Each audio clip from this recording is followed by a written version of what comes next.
Hey everyone, welcome back to the latest episode of the Aussie Outdoorsman. Today's episode is with Daniel Mann, and we sat down for a long time and chatted everything to do with diving, how to produce quality videos like he's producing, the quality, like all that sort of stuff, and just talked about what it's been like for him to see his channel just grow to where it is now and kind of overnight. We talked about his favorite spearing missions, chasing halibut, just some really, really cool stuff in this one. We could have talked for so much longer, and we actually did off air. We just forgot to hit the record button. But you guys, we got all the good stuff in the record. So I hope you enjoy it. Please go give this a 5-star review on iTunes and all that. This one will be on YouTube as well, so you can go over there and click subscribe. If you haven't already clicked subscribe on our YouTube channel, please do, because all of our videos are up. The donkey videos are up from our recent hunt, and there's going to be more coming out. We've got lots coming out. There's also going to be some more cooking videos coming out, like mud crab, chili crab, some donkey Wellington recipes, all that sort of stuff is going to start coming out on the YouTube as well, just to give you guys a few bit of idea on what we do. And yeah, and if you're enjoying all of the stuff, don't forget we have a Patreon. You can go over there and throw us $1 or two if you think it's worth it. So yeah, without further ado, enjoy.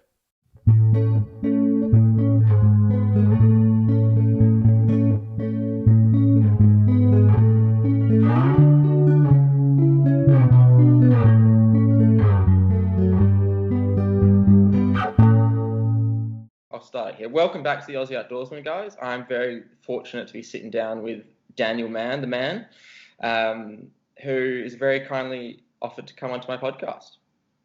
Thank you for having me. So we just usually get started with how did you kind of get out into the outdoors and start your what is now quite a famous spearing journey? Well, I guess like everyone in Australia, you kind of go outside because if you're inside fighting with your siblings, you get told to go outside. So most people are born out, sort of play outside in Australia. So that's pretty usual sort of stuff. And then just my dad was always fishing, and he's from Townsville. So yeah, when we grew up in Brisbane, he would always go fishing, just sort of extending that sort of passion he had as a child. And his dad did a bit of commercial sort of stuff, fishing wise, back in the day, sort of like 60s and that sort of stuff. So yeah, I guess just one thing led to another. Got out, had a boat, and got out fishing, enjoying the water, usual sort of stuff. Typical Australian upbringing, I guess, for a lot of people. Fortunate, but very, I guess, quite typical. Not too out of the ordinary. Yeah. Well, what made you kind of go under the water though? That's a bit of a different step than sitting on top of the water fishing. Like most younger brothers, you generally follow what your older brother does for a long time. Yep. And Younger brother here too.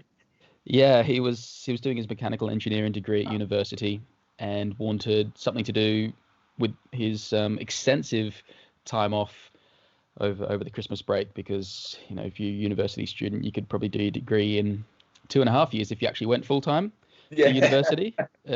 So yeah, he had a lot of time off over the summer, so he decided he was either going to do kite surfing or spearfishing, and it just happened that my uncle had a spear gun. So he thought, well, being a uni skint, he decided to borrow the spear gun and give that a go. And then shortly after, I followed suit. So yeah, that's how I sort of got into it. About, man, that must have been like 2004 or 5 or something like that. Quite a while ago. Yeah. What did those early years of spearfishing look like for you, like compared to now? Sea Hornet spear guns, really old crappy equipment, and a lot of just going into places that you had no idea about the weather, didn't even know how to use a weather site or anything like that, read a weather chart. It generally involved a lot of driving in one of my brother's mates' old Nissan 180SX. So if anyone's ever been in one of those, the coupe, it's not a particularly roomy vehicle. Not like that at all. With all the spearfishing gear, cruising down the Pacific motorway for an hour and a half down to the Gold Coast Seaway, only to find raging seas and dirty water. So we'd go down there and just have a crack anyway, and yeah, sort of just went from there really. That was the early days, I guess. Yeah, well, things have changed a little bit for you, haven't they? You've definitely targeted some bigger species. But did you ever do a course, or because you can now dive some fairly decent depths compared to most Uh, fishermen like me. And Over here, it's a bit of a reality check. I'm a shallow guppy over here in the big scheme of the European scene. In saying that, I've never really done a course for free diving or spearfishing. Or actually, I did. I think it might have been like 2007, possibly, or 2006. Ray Powell from Dive was doing like spearfishing courses, and I think I did like a 1 day thing with him. One time at Adreno spearfishing at the time they ran a course, and it was just like a whole sort of like bunch of theory. Went to the pool a little bit, but it wasn't an extensive sort of thing. It was a lot of like on teaching you how to free dive or anything like that, like a lot of the modern sort of courses that people go for, where they go, oh yeah, now I went and I did a course and now I can spearfish at 40 meters or whatever, which yeah, I don't know if that's. I'm happy at 2 meters at the moment, so Yeah, well, why dive deeper than you have to, I guess. But in the same token, there is some fish that inherently live in deeper water, or easier to find in deeper water, and that's something that you can't really deny. Like, sure, you can shoot a marlin in 6 foot in the right conditions over the top of a bommy somewhere offshore, but if you're going to go target a marlin, you go 500 meters of water, continental shelf sort of stuff. Yeah. So, yeah. So what drove you to move out from, just shore diving target, or even just off boat targeting the smaller stuff? Was it really a concerted effort to learn to dive deeper and target the bigger fish, or is it just a natural progression for you? My early mentors were quite anti trying to focus on depth, because generally you don't I've proved it time and time again that depth doesn't equal fish, because your hunting ability and that sort of thing is way more important than I have none. Well, yeah, it's just one of those things that flows naturally, I guess. Afterwards, obviously some sort of natural ability helps in the comfortability in the water, but ultimately depth doesn't equal fish at all. So yeah, the early mentors were just focus on hunting fish, and the depth sort of naturally follows. So I didn't, like a lot of guys these days I see on Facebook and that sort of stuff, they will be diving 30 meters within 3 years of taking up spearfishing. I don't think I did a 30-meter dive for, must have been close to like 8 or 9 years when I did my first 30-meter dive. I still remember when I did it, because I was just like, oh, I can't believe I did that. Yeah, I was actually diving a pairs competition off Moulton Island with my good friend Bryson, and we got to this spot. He said, "Oh, you're going to do 30 meters today?" I'm like, "Oh, whatever, I'm not worried." And I'd just been in Japan for 3 weeks, so I'd had no dive fitness at the time. And then I just got to this spot, and we were just when you're diving in pairs, you feel really comfortable. It's really really nice, safe environment. One up, one down, one rig line, etc. So yeah, just dropped down, shot a mangrove jacket 31 or something like that, and I was like, oh, that's cool. It's just like there's a lot of pressure on that sort of 30-meter number, I guess, these days. It's like, oh, if somebody can dive 30, they're an animal. But I don't know, it's just something that a bit of a mental block for me in my head, or like you sort of get fixated on that number. But it's proven time and time again, the numbers don't mean anything if you're not catching any fish, because you're out there to catch fish. Yeah, well, so far in Karratha, I've seen plenty of coral trout, bluebone, blue trevally, fish over a meter and a half, and that's all in 2 meters of water, and I haven't shot anything yet. So how far offshore of Karratha do you have to go to find anything deeper than 2 meters though? Well, yeah, that's it's quite shallow. I understand it's quite shallow for a very long time out there. That's to get into 2 meters of water. That's 200 meters off the beach. As my friend Bryson also said to me, he said it's the worst tropical dive. Some of the worst tropical diving he's ever experienced is out of Karratha. Yeah, so, I've gotten real used to mud. Yeah, not all it's cracked up to be apparently. But if you can shoot a trout in 2 meters, I'm sure lots of people are going to be happy with that. So depends what you want to do. If you're happy just going out getting a feed, happy days. That's perfect for you. So that's good. I just enjoy being in the water, which I think is half the fun. And half the fun of my channel is that I like to share that I constantly fail. So all the new beginners and stuff kind of get a realistic ideal of what actually happens in the beginning years of starting new sports and new interests. I can let you in on a tip. It doesn't stop. the fails. I think that's probably one of the reasons that like you mentioned about the YouTube channel before, that I've had some success on it, is because I tend to try and show the whole experience, good, bad, and the ugly sort of thing. And there's been many a times where I've failed very stupidly on particular things, dive trips and that sort of stuff. And people seem to resonate with that, which is good. So I think it's always important to, try and keep it real in a world that's so, what's the word? I guess it's just got this facade of what real is. I'm in the real world. Like right now, I'm in my bedroom. I can touch my pillow or whatever like that. But the only exposure of the real world I've got at the moment, being in a lockdown situation, is my phone. And so whatever people want to project out from the phone is what you see as your perceived reality. So it's very easy to get into that thing that, one, spearfishing is easy, because if you only see successes, a lot of people get the wrong idea about it, that they think that, it's really easy. You just go dive down and there's millions of fish and you shoot whatever you want.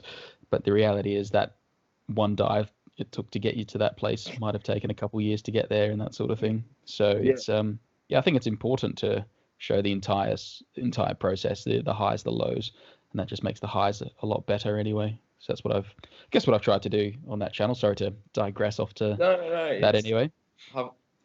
This whole podcast, it can go wherever it goes, and it's one of the things I've loved about your channel. I think I've watched almost every bloody video on there now. Don't go too far back. Oh, I have actually. You were quite young at one stage. I'm an old washed up fart now. No, not at all. I just you weren't as baby. You were quite baby faced in the beginning years, which is nice to see. I look at some of my old stuff and I'm like, oh god. I think it's because I used to shave a lot. When I used to dive, I always used to have this thing about I'd always be clean shaven so it would fit better on a wetsuit. But over the years, I just realized that as throughout your 20s, your beard hair tends to thicken up a fair bit. You think you've got a beard at 21, but it really starts to creep into places that it never used to creep into, like on the back and the ears and all that sort of stuff as you get to that 30 mark. So I always used to shave, but then it just got to the point that I'd get like wetsuit, like sort of around my neck. I'd be really irritated on the hood of a wetsuit, and I would sort of end up with all these ingrowns after I'd go diving. So I was just like, I'm not going to do that. So I just decided to stop using a razor to shave. So I just do like a zero blade or whatever, like a buzz cut, and then that sort of keeps the hairs there, and I find that the most comfortable, and then just shave the moustache. Well, I've seen you've been diving with some thick moustaches over the years. How do you find sealing that on a mask? Or do you just not? You just shave like 5 millimeters under your nose, and that makes it work. I've tried that Vaseline thing once, and that's just, so it's a really big disaster, because inevitably you're going to put a Vaseline fingerprint on the inside of your lens of your mask at some stage during the day, and then it's going to fog, and then you're going to try and rub it out, and it's just ends your day really quickly. And I just can't get used to this big slug of Vaseline on my top lip. So I just try and shave a little bit under my nose. Fortunate that does the job for me. So. Well, that's a very good tip, actually, because I've been just piling up the zinc on the top lip and just shoving it on, and it seems to work a little bit, but it gets messy, and the zinc doesn't come off for a very long time. Yeah, it's not fun. You have to be careful, though, because if you shave a little bit too much of it, or of the moustache, and you sort of get that half thickness moustache, you kind of look like a mid-2000s Craig David sort of thing, where you got the that really cool sort of like thin top lip moustache that comes down onto the goatee, etc. So that's not the look I'm going for. Not that there's anything wrong with a Craig David thin moustache. If that's not the look you're going for, beware that could be the look that you end up with. Yeah, there's been a few shaving mistakes in my life where I was just going, well, it's all going off now. Yeah. Well, it always grows back, which is reassuring. So you can just shave it off whenever. But I definitely prefer not to dive with a big beard. But if I know it's kind of like end of autumn here or something like that, and it's just like one more dive for the year, and I kind of want a beard for ski trip, etc. like that, I might just do the top of the lip a little bit. That's about it. One of the other little things I was going to ask you, I've just moved up here, the hot part of the world, and you used to dive Brisbane and stuff. What wetsuits were you guys using? Because I was diving the southwest, which is obviously freezing, and I've come up here and started diving, and I just wear one of my Aussie Outdoorsman t-shirts, and I'm sweating in the water and struggling because I'm getting so hot and tired, and I'm seeing all you guys wearing wetsuits. I'm like, how do you do it? Like, what's the water temperature is probably the big question. That might be a good question. In those shallows and 2 meters on those reef flats, you don't get the big change of water movement that you would. Like obviously there's the tide, but it doesn't get an opportunity to mix with the cooler, deeper water that you're going to get out of that reef flat. So stuff in the shallows can be much warmer than what the actual ocean temperature is in the surrounding areas. Kind of like a lagoon, etc. is going to warm up in the sun because you say you got 200 meters and you've only got a 2 meter slope. So yeah, I would say that the water temperature is going to be a lot higher. But Brisbane in summer, I've had 28 degrees on a couple days water, which is pretty disgusting to dive in.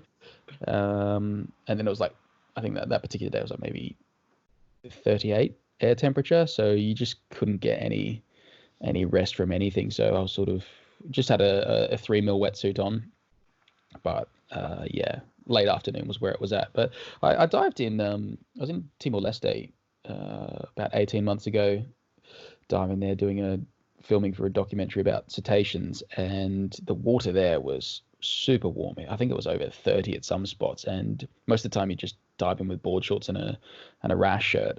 But I get cold quite easily because I don't have a lot of fat on me. I'm quite lean, but sorry. I don't have that issue. Lots of that. Yeah. So, but when we were there, like you could quite comfortably dive around for maybe like half an hour without getting cold. But if you have a water temperature that's less than your body temperature of 36 or what is it, 36.8 degrees or something, or 37.5 degrees, your normal body temperature or something like that, the equilibrium effect's going to get you, and thermodynamics is going to cool you down. Eventually it's going to suck the warmth out of you. Even if it's 32 degrees, eventually you will get cold in that water. So yeah, I guess the other thing I've noticed as well with wetsuits is a lot of guys that start out diving, they say, I can dive all winter in wetsuit shorts and a 3 mil top. I'm like, good luck to you. That's cool, because a lot of new divers, as soon as you see those type of people in the water, they're splashing around on the surface, they're swimming a million miles an hour around everywhere, they're breathing, they're super excited about everything. They're not getting that sort of calm, relaxed sort of feel about them. So I've seen lots of guys that come out and dive that, and then you see them 3 years later and they're in a proper wetsuit after that. So I think that sort of just comes with a bit of time in the water, slowing down and relaxing. So maybe I am just adverse to the cold, but yeah, I don't know. You can't be that adverse to the cold. I watched your recent Antarctic bloody Norway diving and stuff in ice, and that was no. Yeah, it's not the warmest diving I've ever done, but yeah, like my friend from Finland says, there's no bad weather, just bad clothes. So you just gotta have the right stuff. I disagree. It's what you make it, I guess. Like there's not too many people in the world that you can say, oh yeah, I slid down an iceberg. That's kind of cool. That's fun. Was very pretty. I'll give you that. It was very, very nice looking, but yeah, that's what it is. I think that's one thing I've learned to embrace a little bit more. Living away from Australia is other people's cultures and other parts of the world, and how they do things, and it's very easy to get in that. What I would say, and I don't mean to offend people, but there's quite an insular Australian mentality that it's the best country in the world, but I've never been anywhere else but New Zealand and Bali. and there's also plenty of people in the world that have traveled a lot, and they still say Australia is the greatest place in the world. But I think you can't undo your home birth bias by saying that. But there's plenty of places in the world I'd live, and they all have their positives and that sort of stuff. And for spearfishing, Australia is a very good place to live. It's very relatively easy diving, and there's an abundance of fish in very shallow water that a lot of parts of the world don't actually get. So it's easy for other people, easy to come from Australia and say, oh, everything else is turd compared to home. But I think that's a very sort of closed-minded view, because you can learn a lot from other cultures and how they dive, which is what I really enjoy doing over here, picking up little tips here and there, diving all different places with different people. So what's that been like for you, going from reefs and coral reefs, and you've been filming out Great Barrier Reef and spearing there and stuff, and going to lot scarcer fish environments and a lot colder water? And was that a bit of a shock to do that kind of straight away, or what was that like to would have been difficult figuring out spearing in a new country as well, I imagine? spearing in new countries can be a little difficult, especially if you don't know someone, and laws aren't always obvious. But if you do enough research, you can generally find out what you need to know, or talk to someone. There's not really that many excuses these days, because there's always someone on Facebook that'll talk to you about their local laws and that sort of stuff, or going out with locals as well. But I think I had a lot of apprehension about my ability when you come to a new place, because as they say, every dog's brave on its own doorstep. It's very easy to sort of be a good diver around your local area. That's that's a given sort of thing. You're going to be best around your local area, home turf advantage. But I guess the biggest thing for me was I was quite nervous about, am I actually going to be able to shoot fish? Can I shoot fish? Do I still know what I'm doing, etc.? Do I actually know how to shoot fish? Do I know how to go spearfishing? And as soon as you get in, you sort of realize that all fades, and it's a universal language, I guess. Fish speak the same language wherever they are in the world. They might speak a slightly harder to get language, but it's all pretty similar things. You just have to learn to adapt and change your style, I guess. Whereas, in Australia, it's very easy just to dive, hover a couple meters off the bottom, look around, wave around like a madman, and then pull the trigger on a 5 kilo tusk fish and go, yeah, awesome, I've got a great fish. You just can't do that in Europe. Doesn't happen. A tusk fish stop anywhere near me at the moment, I'd be very, very happy. Yeah. There's a lot of that sort of the differences in your diving technique here, and I'm quite looking forward to being able to utilize those in Australia one day, if I can learn enough here, because I think some of the little techniques and things that you pick up here by diving with Mediterranean divers particularly, a lot of their diving style doesn't cross over to Australian waters, but their thought process and their critical thinking of how fish move underwater, and the signs of what's going on, like which way the bait fish are facing, etc., like that. Like I said, I watched this one video, kind of a little bit of a hero of mine, Yanis Sidiris, is a really phenomenal Greek athlete, and he broke this dive down one time where he sort of got to this ledge, I don't know, some crazy ridiculous depth, looking for a white groper. And he says, oh yeah, I'm down here and I know what goes into that hole because I can see the way the bait fish are facing, because the bait fish will always face the way of the predator because they're always on the lookout for it. So he comes to like a ledge that he's coming over. He knows that he can see bait fish facing sort of one way, so he knows that the fish that he's going to be looking for has gone into the hole, into that sort of area and that sort of stuff. Just like, you don't have to think about that sort of thing in Australia because the fishing's so abundant. But I think if you did apply that sort of thinking and knowledge and being that observant, you could really take things another notch, which would be cool to see. Well, it's like it comes evident of your mental ability to be able to go into waters where there's not a lot of fish, or when I'm watching some of your videos you haven't even seen a fish, is just I find that taxing so hard when I'm hunting and I haven't seen anything in days, and it's just, you get just exhausted mentally, and to be able to do that day after day, you build up your mental stamina a lot, and then just it would force you to learn like all of those little intricacies to become an efficient diver on a whole new level. Do you think social media is responsible for that impatience and boredom of not finding a fish straight away? And because this day and age, I can order something off Amazon.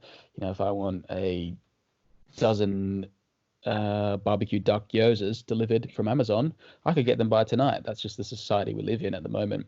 And I think I really enjoy getting out.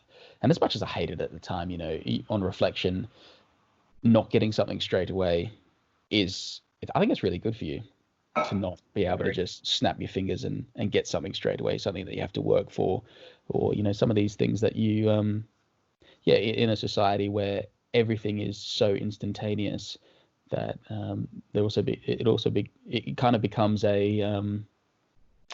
it's like something you can't buy, I guess, a skill that's learned over a long period of time, which is I don't know, it's quite nice to have, I guess. Yeah. Because you have to earn that. You can't just buy it. Yeah, well, I think it goes back to as you said, the social media. And what we were talking about before is that it's a trap of the platforms, and it's a trap of, I think, when people become more and more successful, or when people are posting, is that if you post a landscape photo, you'll get a few likes. If you post a photo of a fish, you'll get a lot more likes. So it becomes a trap for a lot of people who are successful to just keep posting the same things over and over again. or a scantily clad woman. Yeah, exactly. The ultimate clickbait. Yeah. And it becomes a trap because the people that become successful just think that's just what people want to see. And then the people that are just starting out think, well, this should be happening straight away for me. And this is what happens every time. And that's part of what I love about your channel and what I'm trying to promote is that you go hunting, you go spearfishing, there's going to be a lot of failure. And part of the whole process is you need to learn to love that and find the joy in that failure because you're not going to be able to stick it through if you don't. I think. Yeah, definitely. And it's one of those things that you if you don't learn from it, it can be really painful. But if you do learn from something, if you take it as an opportunity to learn from those mistakes, or not why didn't I get fish today? Why didn't I see fish today? If you learn even just a small bit of information about that, it's not a wasted day. Yeah. I'm actually I'm in contact with a few divers at the moment because I'm got a video that I want to do. It's quite a collaborative effort, but basically one guy from Greece, he said, the biggest thing for new divers is to know that it's all about your time in the water. And he said, I don't mean your apnea time. He said, if you want to get better at spearfishing, go as much as you can. And even when you don't catch fish, you can still learn why you didn't catch fish or why you didn't see fish. And he said, none of it is ever a waste. And a lot of people see it as, I had a day out where you say, it's very common to, like, I'm very guilty of this as well. I'd go out off, tweet heads or something off my local, go out for the afternoon. Oh, how was your day? Oh, yeah, it was all right. Shot a couple of fish. Oh, what'd you shoot? Oh, I shot 2 mackerel. It was, nothing special, whatever. But, you just sort of, I feel guilty about sort of some of my attitudes that I had earlier on. But I guess, yeah, what am I trying to say here? But just, you need to love the process and be able to learn from it. And if you can love the process of learning and not having that instantaneous gratification, I think that's a really, really good attribute for a hunter. Yeah, I 100% agree. And I often say is find something else to be excited about the trip for, whether it was finding coral or, seeing a cool creature or figuring out a new animal or whatever it is. Even if it's not what you're chasing, find another way to enjoy what you've done. Not being at work. Hey, look, that's any day out for me. I'm a happy man. It's just better than working. Yeah, definitely. So was there a time when you were growing up when you started out spearfishing? Did you notice that was it just a gradual progression of ability and success, or was there a moment when you kind of looked back and thought, oh, I'm better at this now than I was, or I'm having a lot more success at this now than I was, or everything kind of pieced together? I think in the earlier days, it's very easy to have fast progression. And there's this expression not that I ever go to gym, I've never set foot in a gym in my life, but a few of my mates have said, you should go to the gym because you would get really good noob gains, which is the apparent increase of ability and, physique earlier on, because it's kind of like that sort of sliding parabolic scale that, it's easier to get twice as good at spearfishing if you're really crap. But if you're okay at spearfishing, it's kind of hard to double your ability. It's sort of that diminishing return sort of principle. So I think when you look back at your earlier years, every time you go out, you're always doing better because you maybe shot a fish or shot 2 fish, and last time you shot 1 fish, you don't really care what type of fish they are. If you pull the trigger and hit something, you were loving it. So I don't think there's a particular moment where you go, oh yeah, now I'm good at this. I think it just sort of gradually grows on you. I guess it's like a beard or your hair. You don't think your hair looks any different every day you look in the mirror, but if you look at a photo from a year ago, you can see the progression. I try not. Yeah. Yeah, it's kind of like that forest for the trees sort of principle. You can't really see what's going on because you're immersed in it, and people can't see, your progression as a person. You don't often see your progression as a person and who you are as a human until you find someone that you haven't spoken to for a couple of years, and then they talk to you and then go, oh, you're different. You're like, oh, I don't feel any different. I feel that's the same with, spearfishing and hunting. And then that's why it's nice to take photos. I used to print all my spearfishing photos. Like I've got the first fish I ever shot sort of thing. Oh, for some of the first fish I ever shot back in 2004, 2005, I got like proper old school photo albums, and I just like looking at those, going, man, I would never shoot that these days. But it's kind of fun to, I don't know, see where you've been and how far you've come if you're ever feeling a bit stagnant, I guess. So yeah. I do love one of the things you've said about is that there's no shit fish, just shit cooks. And I was like, yeah, I've eaten some things that people say is pretty bad, and I've quite enjoyed it. So there is definitely fish that are better to eat than other things, but to say that, to shun people for eating something is a little bit.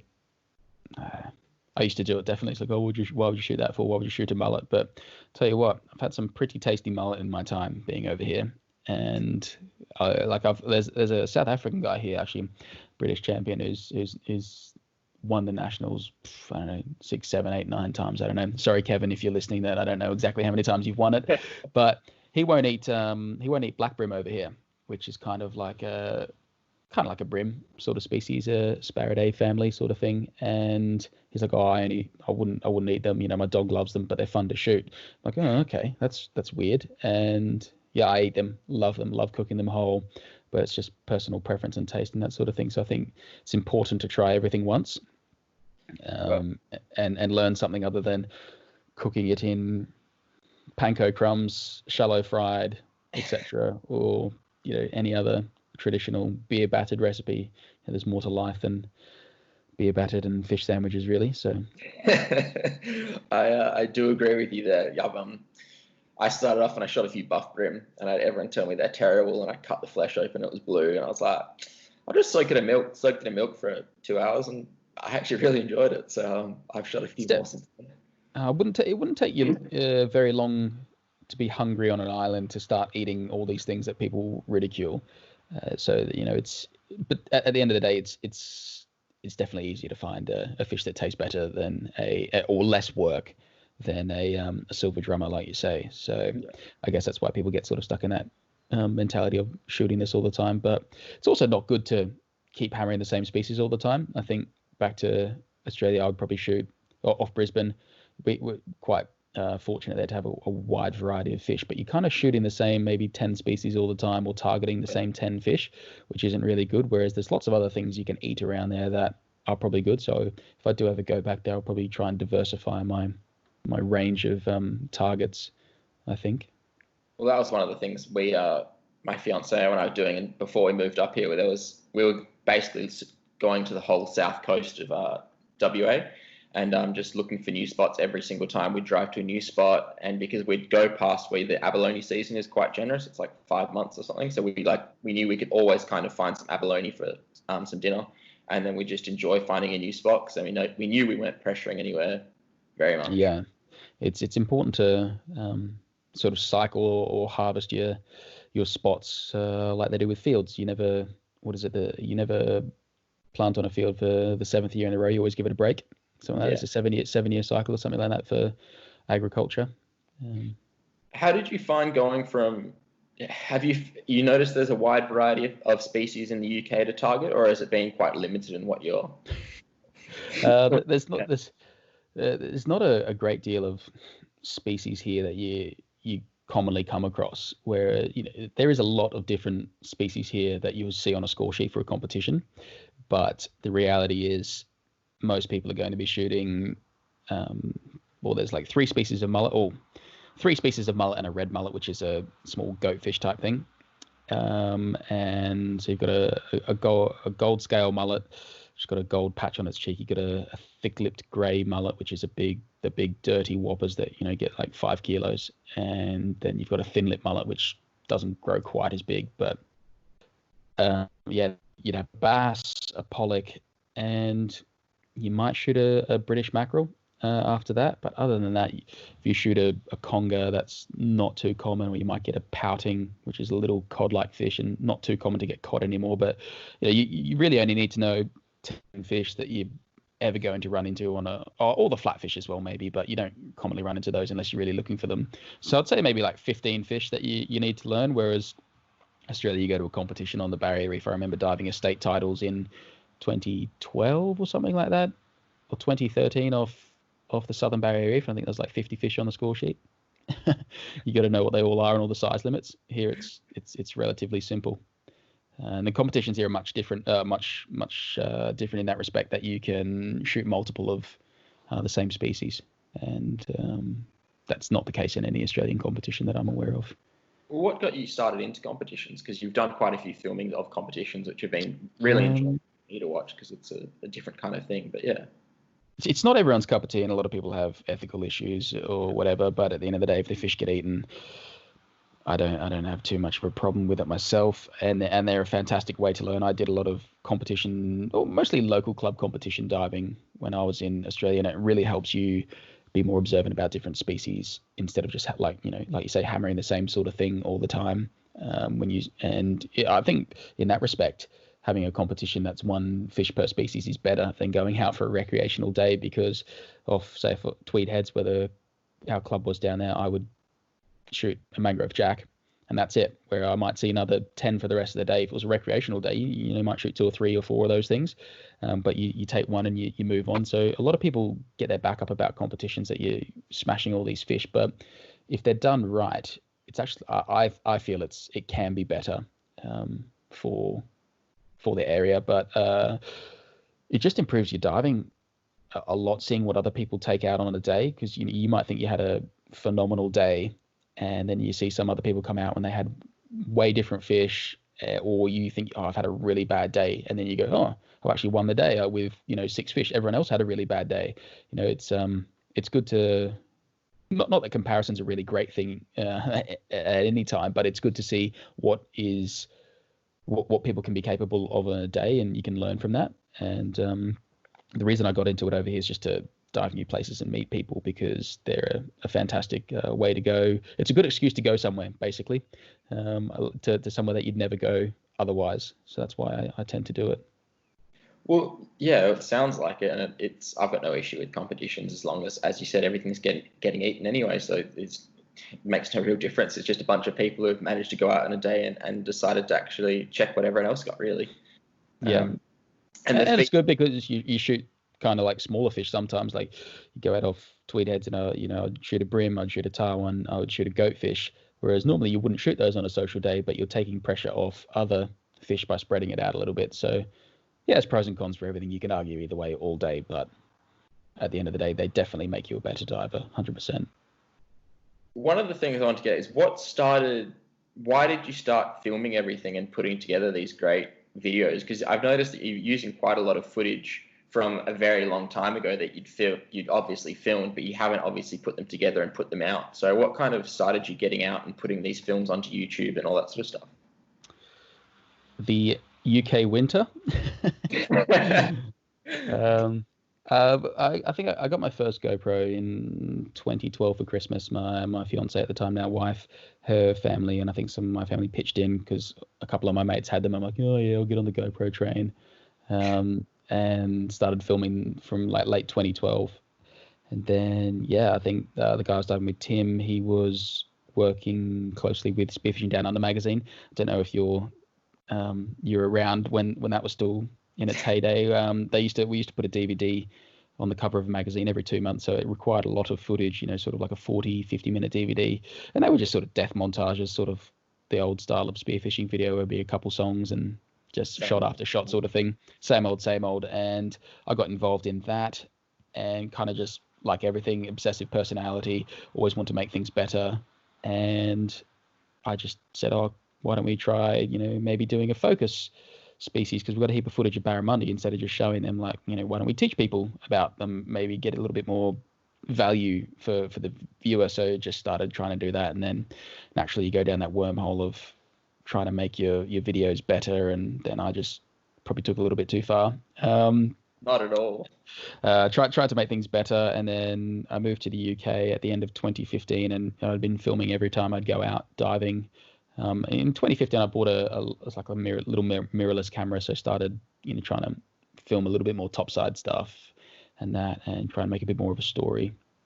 And they tried to merge the magazine into like an online platform, kind of like a Netflix for spearfishing. There just wasn't really a great time in the market, and just sort of fell over, dissipated, and I was like, well, I've filmed a few of these things. I've got all this footage that I've been filming, trying to save for these things for the magazine or the online platform, and it just never was doing anything. And so I got to the UK unemployed when I moved there. So I was like, I might throw some stuff up on YouTube and see how I go, because I didn't see a lot of people. There's some amazing footage underwater, but not a lot of, I guess, high quality videos as such, where it was, I don't know, I'm not trying to blow my own trumpet, but like just stuff that was a little bit more watchable, I guess, for someone that wasn't a spearfisher. That's kind of what I wanted to try and do. And then eventually sort of decided that, learned that spearfishing kind of has a bit of a bad perception in the world, or people have no idea what it is. They go, oh, do you just go down on scuba tanks and shoot the crap out of everything? I'm like, not really.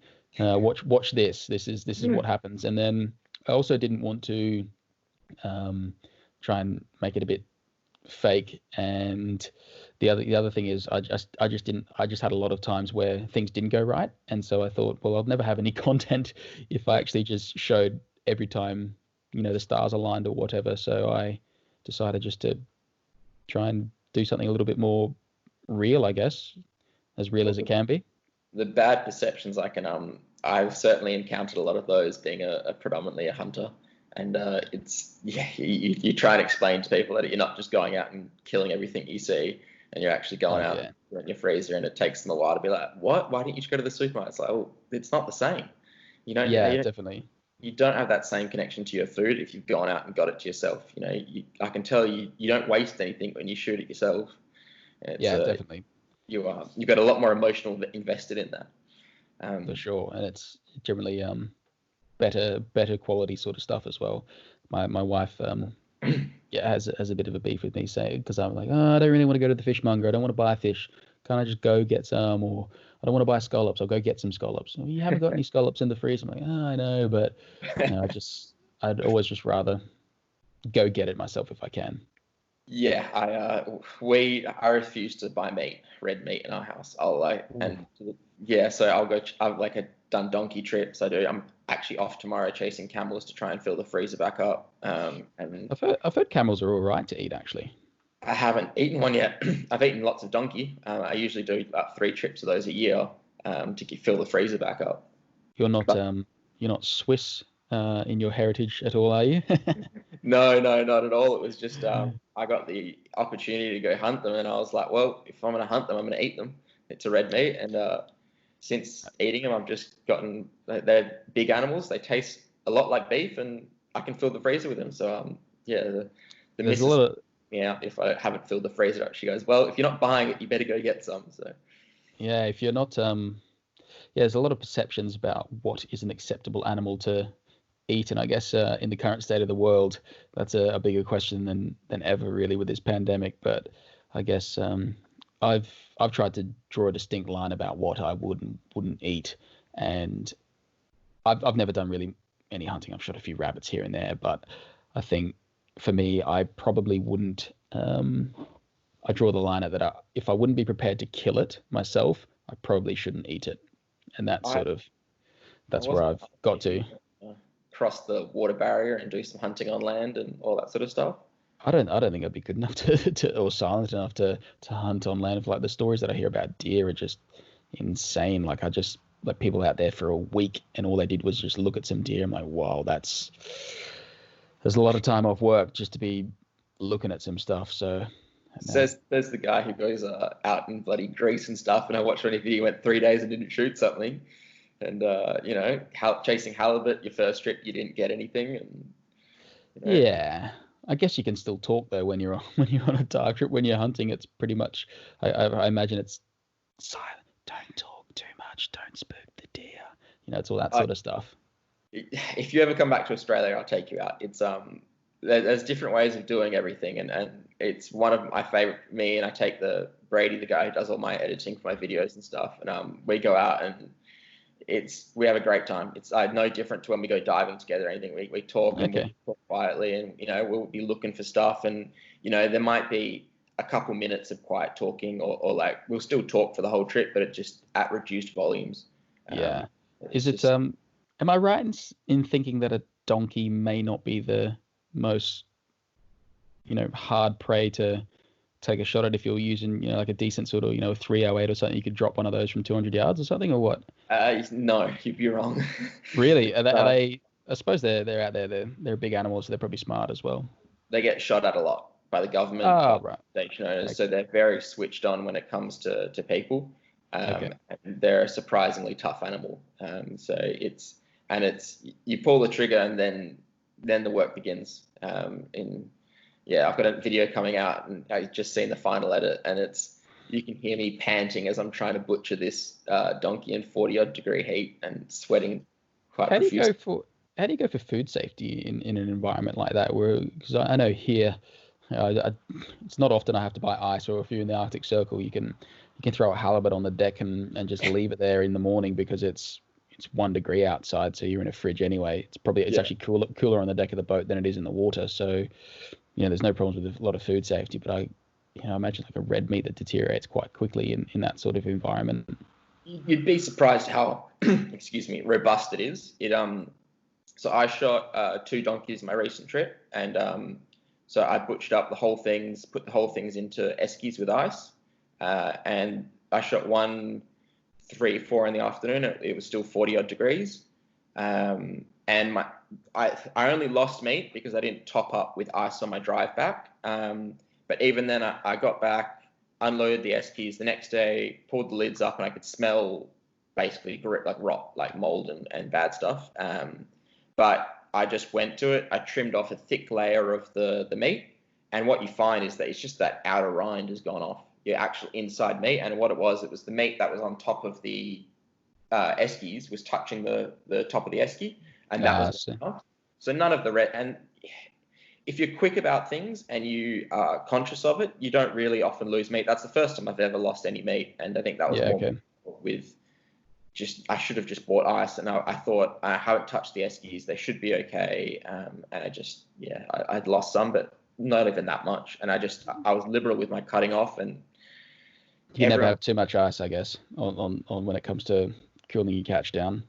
exactly. Well, one of the things I was going to ask you, did you ever find issues with having fish in the water in like Brisbane when you get those warmer temperatures and stuff? Because when I'm out up here, I'm worried that if I shoot a fish in this warmer temperature, I'm going to want to get out straight away and ice the fish. It just feels odd to have a fish on 20 odd degree water hanging on the.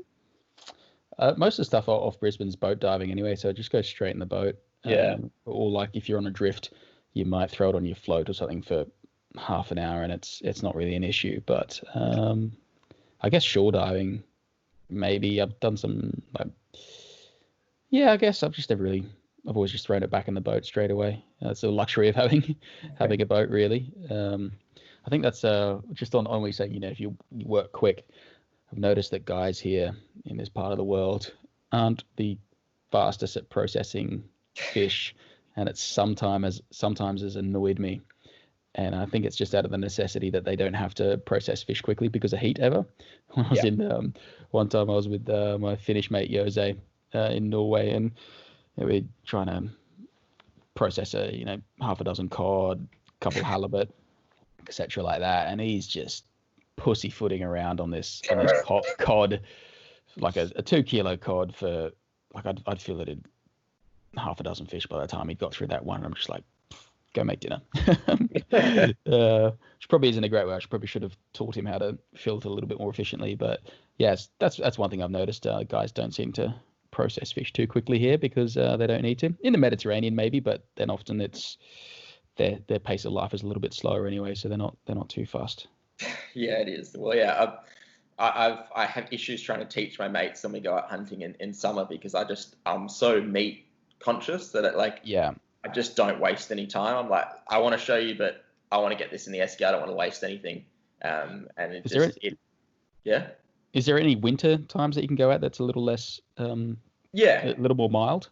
Yeah, so I was hunting a lot of the southwest of Western Australia, and in the winter it's 12 to 20 degrees. If we shot a pig, I'd have no issues just putting it on the back of the tray and leaving that for a couple of hours. And that's as long as you pull the guts out, there's not really an issue to it. And I've even in even if you get overnight temps of 20 degrees, it's quite easy just to skin your animal, hang it in a tree, and put a bed sheet around it. That meat won't go off. Well, yeah, I'm quite paranoid on the food safety thing. I don't like to take too many risks like that. But I guess if that's the done thing, that's the done thing, I guess. The more you do it, the more you learn of what your meat can handle and what it can't. And it just, by the time you get meat in like a supermarket, it's been so handled, it's so old, it's not fresh. Probably. The biggest thing that makes your food in your fridge go off is the fact that, it's in between plastic. If you pulled your steak out and just put it on the racks in your fridge, it's going to dry up before it goes off. Sure. Yeah. And that's basically what's happening when you got a 20-degree day or a 20-degree night with airflow. You put a bed sheet and skin off, hang it up. I've not gotten sick yet, and I've done it a fair bit. Well, that's important. We've had a few times where we have to try and get fillets back from overseas trips, but there's one time Sorry? How has that gone? Just trying to get, I've seen you taking halibut over. Easy. Yeah, European Union. Well, not anymore, but it's a European Economic Area. If you're with a registered fishing lodge in Norway, you're allowed to take 20 kilos of processed meat back. Well, that was the law last year. I think they're trying to change it now because a lot of like Baltic countries have sort of come over with trailer loads and just filling a caravan with cod fillets and then going back to. I'm not trying to shame countries, but the Norwegian government basically mentioned Estonia, Lithuania, and Latvia. We're basically just coming over and filling their cars full of cod meat and that sort of stuff, and then taking it out of the country, really. But it's quite easy. I just because in Norway it's cold anyway, and then in the hull of an aircraft's quite cold, and then you get back to London and it's quite cold. So I normally just take the my 9.5 mil wetsuit jacket and stuff the fillets all in that, and then roll that inside a big bag as well. And then the jacket acts as like a little bit of an insulation barrier, and then you've got a whole bunch of fillets packed tight, and you might get a little bit of thawing on a couple of the packets on the outside, but it's just very mild. So you just eat those over the next couple of days, and the rest is frozen solid. One time I went to Denmark. I just popped over for work for an overnight trip, and I just boshed out all the work really quickly. I did all the photos and video that I had to do. Had about 8 hours, so I went for a dive and I shot a cod, and it was maybe a 5 kilo cod, and I didn't want to. There was no way I could eat the entire thing there. It was just ridiculous. So I just head and tailed it, and I was like, oh, what am I going to do? So I just got some shopping bags and a bag of ice, wrapped it up tightly, the trunk of this cod in a bag of ice, wrapped it in my wetsuit, stuck it in my sport tube, checked it, came back home, still ice in the thing, and filleted the rest of the cod.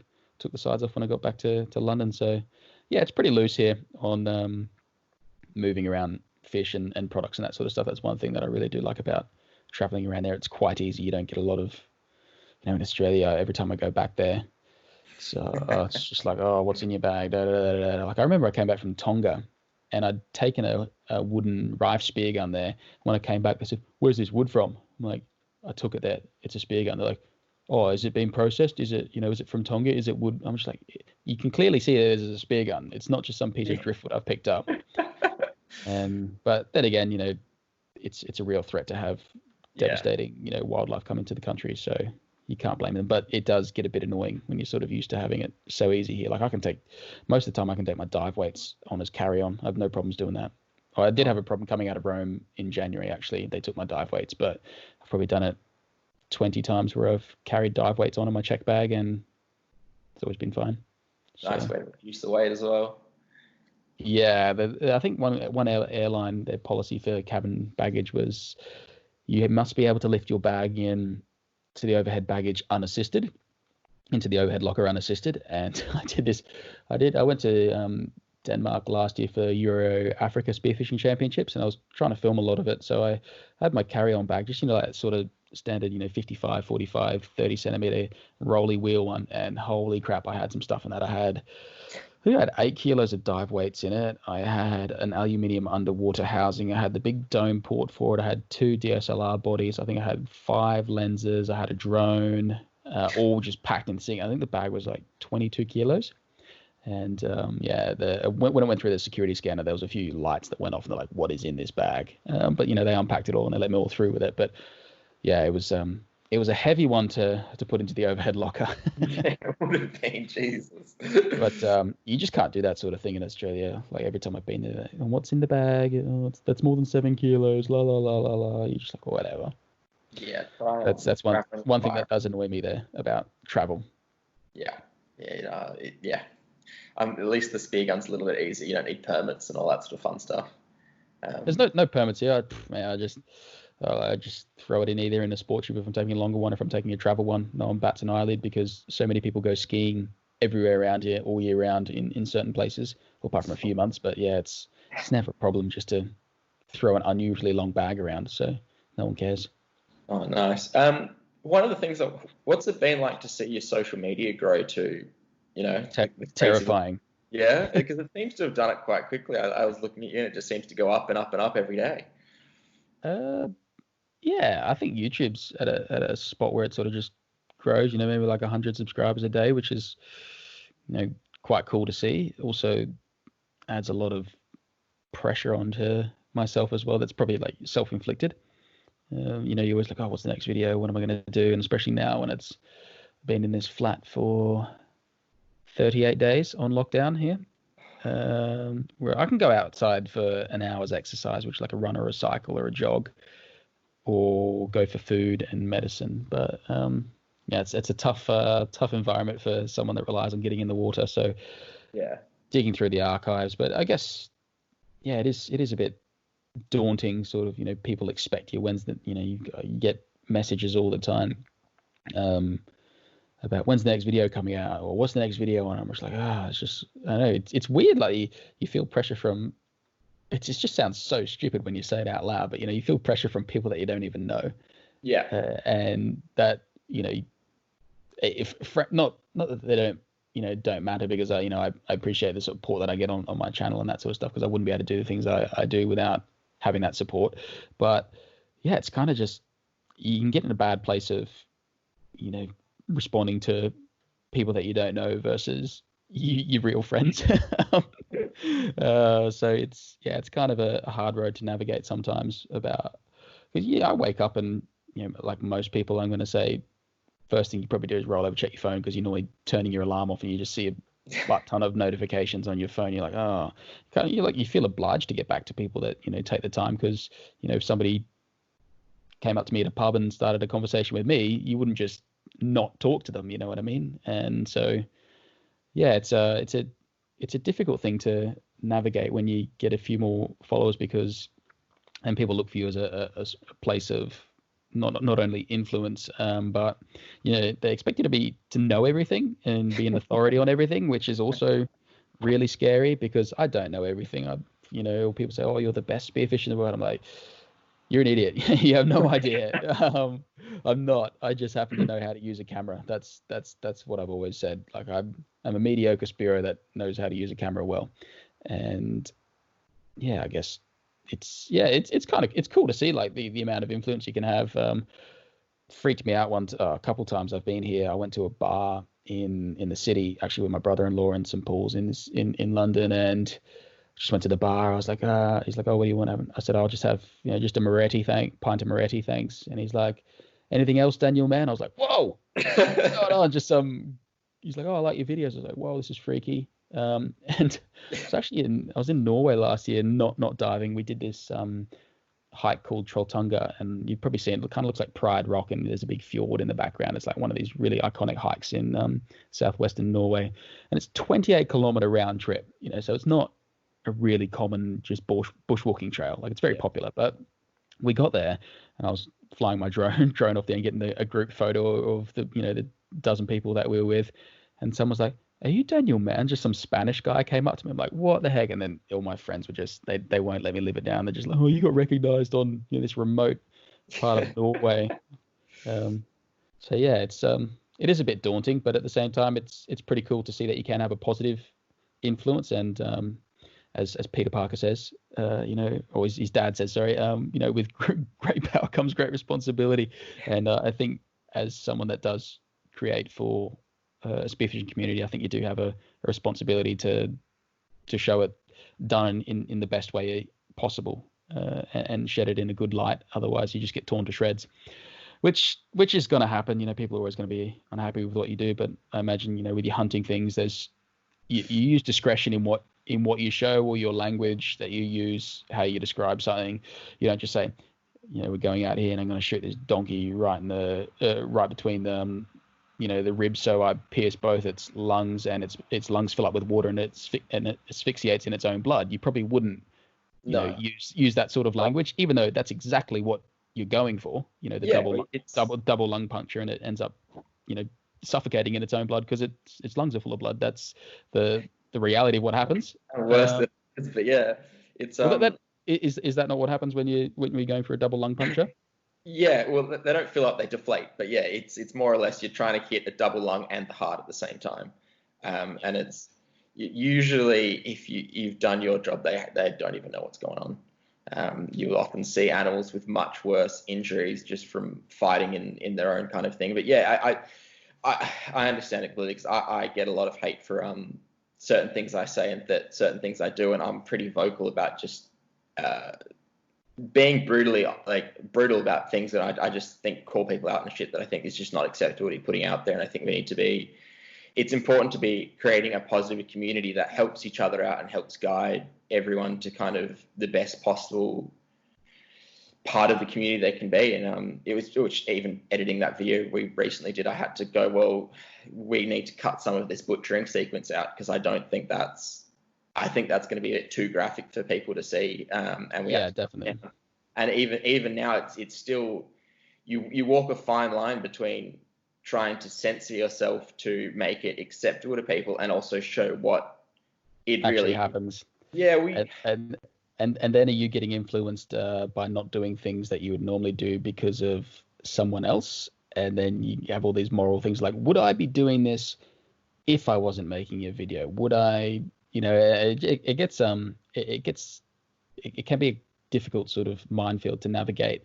But yeah, like you say, I think you have to use discretion, because ultimately, you may today, for this video, you may think that what you're doing is perfectly acceptable and was a great idea at the time, and in retrospect you might find that that maybe wasn't the smartest thing to do. And I found that with some videos. I do some things and I go, like the first video I did to Norway, the reality is there was 53 kilo, 68 and the 76 kilogram halibut. That's a lot of meat. Didn't do a lot of, I showed maybe two shots of that meat getting butchered, and then that raises a lot of questions about what's actually happening with that fish. You're just shooting it for fun. And at the time I thought, yeah, cool, nobody wants to see you processing the animal or eating it. But in retrospect I go, that kind of looks bad. And and it's good to be able to see that. And nobody likes being told or having to think about the things that they create may not be actually that great, or an image. You know what I mean? Like where you go, I want to show hunting for exactly what it is and all this, and I'm going to show all this stuff. But like you say, you've changed and said, oh, maybe I don't need to show that part of the process. I very rarely show a bleeding of a fish, because blood's a motive for a lot of people. I'll mention that you bleed the fish, but you don't need to show that sort of level of detail sometimes. Which is kind of it's a bit of a shame that society might not be able to handle that. But I guess if you want to be able to change the perception of what hunting is, I think you have to, or hunting or fishing or whatever, you have to try to kind of you have to modify how you present it, I guess. That's what I would say. I think presenters need to be willing to walk people to the end result, instead of kind of just pushing them in the deep end and going, look. And I think when we push people in the deep end, we get adverse reactions, because they're so shocked by where their food comes from. Definitely. And they don't understand. It'd be super easy. I've got lots of kill shots of just over the years, and I could put together films of just kill shots, and people would just assume the worst. And it's super easy to do that. You get lots of views, you get lots of generate, but it's not the right thing to do. And I think it's you're trying to show that there's a lot more goes into everything to spearfishing, hunting it, and there's a lot more of an emotional journey and a lot more connection to your food, and it's about a lot more than pulling a trigger. 100%. And I've tried to sort of what was it recently? I tried to quantify the whole, well, define the reason why I like shooting fish, and it's never about pulling the trigger. It's about everything leading up to that moment to get you into the position to pull the trigger, because moving your index fingers not physically that hard, but having your gun pointed in the right direction, knowing all that sort of stuff, getting to that point is bloody difficult. So a lot of people think, oh, you just trigger happy. I'm like, trigger happy, there's very little satisfaction moving your index finger and pulling the trigger. Don't get me wrong, love it when I have a nice clean kill on a fish. That's great. That's good, because you're great, I'm taking this fish out as quickly as possible. So you can't say that it's not good to pull the trigger, but I think the biggest part of the whole journey is getting to that point to pull the trigger for hunting anyway, and spearfishing, or like fishing for that matter, trying to drag your ass out of bed at 4 a.m. to throw the boat in and put a dirty squid on a hook and that sort of stuff, just to get that bite. It's everything that leads up to that moment, the anticipation, all that sort of stuff, the research that makes the whole journey quite complete. Yeah, and it's one of the things I always really enjoy about your footage and your videos. It pushes me. Like I do it for hunting, but I haven't done it for spearfishing. Watching you makes me realize how much more I need to research into things and look at. You talk about you're looking at tidal charts and navigation charts. I'm like, I just look at a bombie and go, cool, let's go there. And just listening to you talk and the way you guys explain your process, it shows a lot more of the in-depth knowledge you need to be as successful as you often are. And I really enjoy that as part of your videos, because it's just, I'm the world's worst researcher in a lot of these things. I'm just like, I'll just go out. And it often means not a lot of success when I could have done a bit more research at home. And I really enjoy hearing what research I could have done to have made a lot more success. I also like to include that sort of thing so people can learn and do it themselves if they want to. And it's, as the old saying goes, you can lead a horse to water, can't make it drink. So a lot of people get worried about, I'm teaching people all these secret techniques and that sort of thing. Like, people don't listen. People don't listen. You can, there's heaps of examples of that. You can, self-educate anytime you want to learn how to do anything this day and age, but people don't. So it's like you say, it's nice to demonstrate the reasons why you're there and the thinking that goes into it. For instance, I know I keep banging on about Norway. It's like never-ending drum for me, but I had to do a lot of research, because if you're going to go somewhere that's quite remote for a week with 5 people that are counting on you this is going to be a good trip. You want to cross the T's, dot the I's, and the lowercase J's as well, and make sure that you've got a fair idea about what you're doing. And a lot of people just see that, you jumped over the side of the boat in the ocean and found all these fish. Like, how? That doesn't happen. That doesn't happen. People would see your videos and possibly say, you're just wandering around the desert and there's a donkey and you shot it in the face. Great. Like, that's it's just couldn't be further from the truth. I've showed a few videos, and people get to see how mentally drained you can be after days of just nothing. And it's hot and you're tired. And I imagine it's the same thing for you. I can only imagine what it would have been like to be in that Norway cold ass water and to go days and days and days and just not spearing something, just not even seeing the thing you were chasing, really. Yeah. Difficult. I did a lot more research the next time round. Well, you did quite well next time around, which was quite nice. Yeah, it was better the next time round, but I guess it wouldn't have made for an epic story if I just went up there and shot what I wanted to the first day. And I think that's why people really resonated with that video. That was the first video I had that actually really took off, and people sort of went viral as such. Not too viral, it's got like 1 million views or something like that, but people, that really kicked off my channel. I think when I posted that, I had maybe 3,000 subscribers, and I'll be like, yes, I have 1,000 views on a video. in a week, which is, and not to be discouraging, but I'm just trying to illustrate anyone else out there that's got a channel. Everyone starts there, and it's very easy for people. Like I do get people saying, "Oh, can you shout me out on your channel and promote my channel?" And I've never really had anyone, a larger channel than me, sort of shout you out or whatever like that. That might get you a few subscribers if someone gives you a plug on their channel. But I think making content or videos that are good and just consistent and doing your own thing and not trying to copy someone else. It's don't get me wrong, I seek inspiration from a lot of people and a lot of videos on certain things, but I don't don't just try and do the cookie cutter thing, because you just same as everyone else. Then I guess it's very easy to get lost in that sort of oversaturated sort of market at the moment. It's on YouTube. One thing I've noticed is following a few different channels, and I won't say what they are, but you can see exactly where their inspiration has come from, and exactly they're kind of following that very format of what they've seen success of. And I think it's one of the reasons why I love your videos is it's like you make a video that is just it's like you've got a production budget. Like, it seems the quality is just so good, and you're watching it and you're going, this is like, it's so refreshing to see someone who's put so much time and not just time, but you obviously know your way around a camera to get those shots in the field. I've had some fun phone calls with Brady, who edits my videos, going, you need to learn to fucking film. And I was like, what do you mean? Like, you got lots of great shots, but you were shaking them. It is. It's kind of what I do for a job, though, so I am cheating somewhat.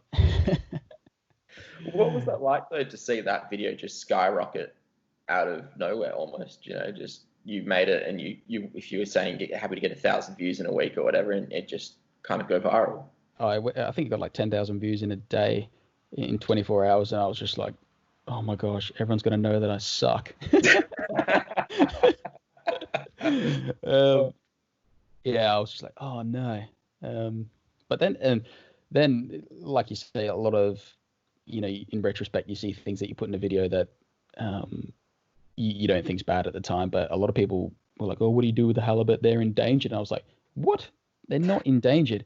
But because halibut is a very iconic fish in Alaska, they're all like, oh, the halibut stocks in Alaska are being flogged, and in they used to get them around the east coast of the states as well, up around like northern New York and that sort of thing, and up into Canada, but they've just been decimated. Like, they used to get Atlantic cod around New York, but they're rare as rocking horse species now, whereas they're on tap in Norway. But everyone was like, oh, they're endangered, that's on the IUNC red list, and I was just like, no, what? That's bull. That's got to be crap. And then you look on it, and the IUNC red list. Not that I give much credit to the IUNC red list, IUNC red list, or whatever it is, because they still say that there's 400 grey nurse sharks in Australia, which is complete bollocks. But basically, I was like, holy crap! It says these are endangered. I'm like, this doesn't look good. And then I was like, no way. There's no way that these can be endangered up there with the amount of fishery that they've got in Norway.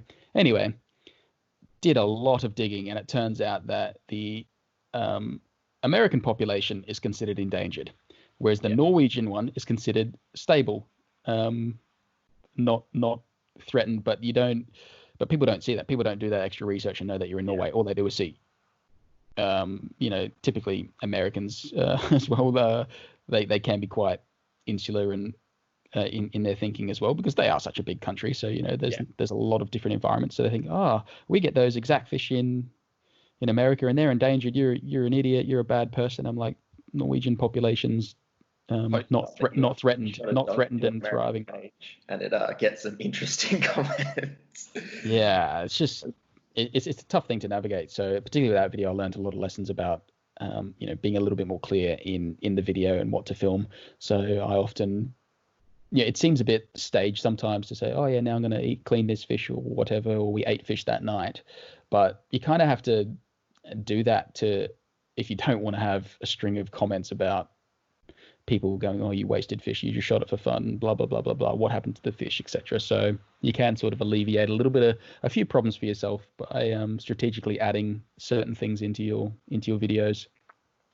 Well, the nice thing about that, though, is it adds to the whole story of what you've done, and it shows a lot more of the process and successes, and it shows the full. There's so much more to it than just having pulled the trigger, which is really nice. And because if you are doing it, you know what's going on, and you know how long everything takes, and there's so much more. Like, I can only imagine how long it takes to fillet a bloody halibut. Easy. Easy? Sit it on the ground, run the knife down the spine, take there's 4 fillets of it's super easy. And then you take the cheeks out, and then you take the roe out if they got roe in them, and make spaghetti with the roe. It's incredible.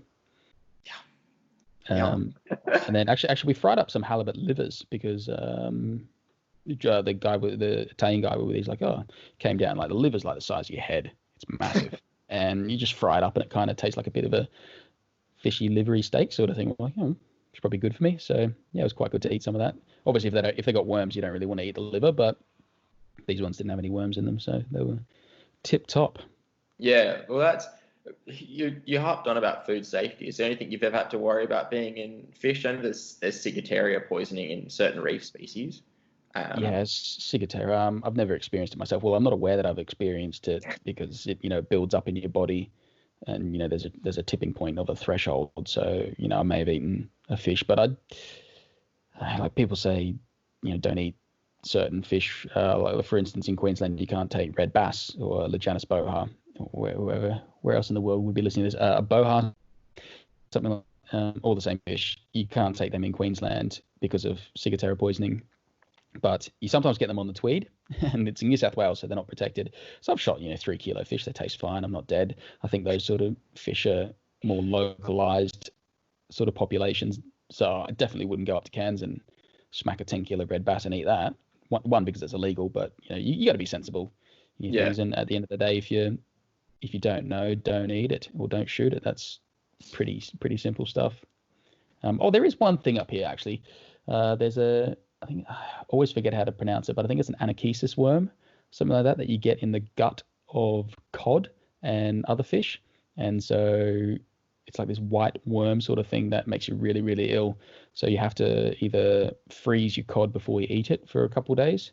So I remember I was like filleting a cod, and we took some of the meat for in Norway. We took some of the meat to eat one night for dinner, and then like it's on the pan, and there's like a worm crawling out of the fillet. And I was like, all right, we're gonna freeze this before we do it, or we're gonna take the frozen stuff home and then eat place or something like that. So yeah, parasites, they're can be a bit nasty, but yeah, it's pretty obvious when they've got them. Yeah, it's I get the question a lot about wild pigs and stuff, and people worried about that, but you just got to be regionally aware. And I've eaten 100 plus now, and I'm still kicking. So, do you would you ever eat them fresh, or would you always freeze them? I've eaten them cured, so I'm currently eating my way through some chorizo that I made, which has got a little bit of curing salts in them. Yeah, and like.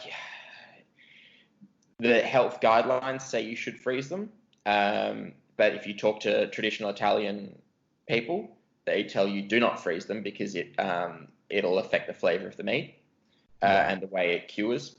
So it's a kind of a do at your own risk, but then you also just got to put into mind of where you're shooting and eating them, because like where I shoot and eat my pigs is not anything to worry about it's still, you can still get salmonella poisoning from it, but as long as you're being food safe and you're cooking and everything, we don't have trichinosis in my area, we don't have brucellosis, and those are kind of the real worries. And so as long as it's a healthy looking animal, you've kind of done most of your food safety already.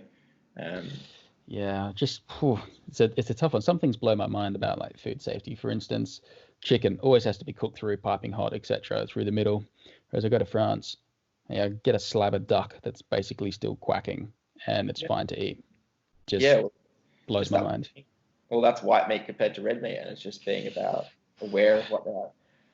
If you ever come over to WA, I'll take you out hunting, or we'll get you eating a few different things, and I'll cook a meal for you, and you'll get to taste a few different things. But I'll eat some camelback straps or something like that. That sounds all right. I could probably organise that for you. But I'll eat camel raw. I'll eat donkey raw. It's not something I really worry about. Like a donkey tartare.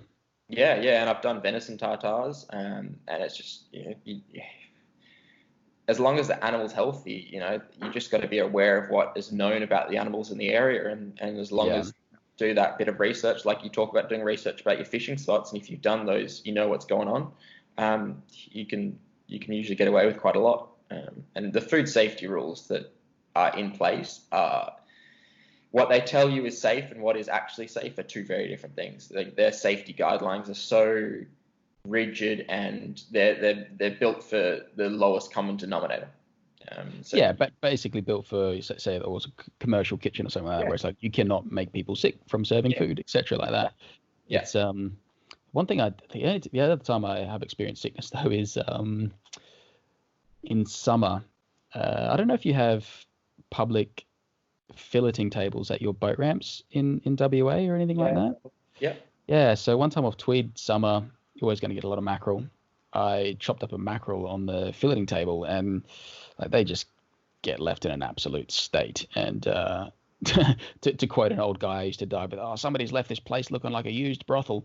But yeah, just crap everywhere on the tables, and you probably shouldn't really clean your fish on those things because they get left in the summer, and someone that just left their stuff out in the sun that's 35 degrees just going to bake, and it's just nasty. And I remember cutting up this mackerel, and I made like poke bowls or something like that, like sashimi, and my wife and I both had very very fluid bowel movements for a day or two. I will say that. Yeah, it was I think it just got something like the meat was bad, or just picking up some bacteria that was off the filleting table. So I'd say if you're going to do sashimi or something like that, do it in a controlled environment at home on your own nice clean table, or in your kitchen or something like that. Don't go chop up sashimi fish, raw fish, and that sort of stuff on a public filleting table. Rookie error. Don't get me started on how people leave stuff. Like the last few days I've been diving in an area, and it's quite a public place, and I think I've spent more time picking up rubbish than actually diving, and there's a bin right there, and I just don't understand it. It shocks me so much. I've got this I've got like an off license, sort of like a little corner store opposite my flat, so I'm like 3 floors up, and I look down on it, and it's an odd place. It's open till like 2:00 some mornings and stuff like that. There's all sorts of strange characters going in and out there, but because you're not supposed to pull up on the road, there's a double red line on it. You're not supposed to pull over. People pull over anyway and buy cigarettes. I just watch out my window, and I'm like, this wanker here is going to do this 100%. And so like this is in London, like quite a a liberal sort of state, cosmopolitan area sort of thing. A lot of liberal views and that sort of stuff. And I'm not saying that we disregard anything about plastics and rubbish and that sort of stuff. I think littering is just a piece of shit. Sorry.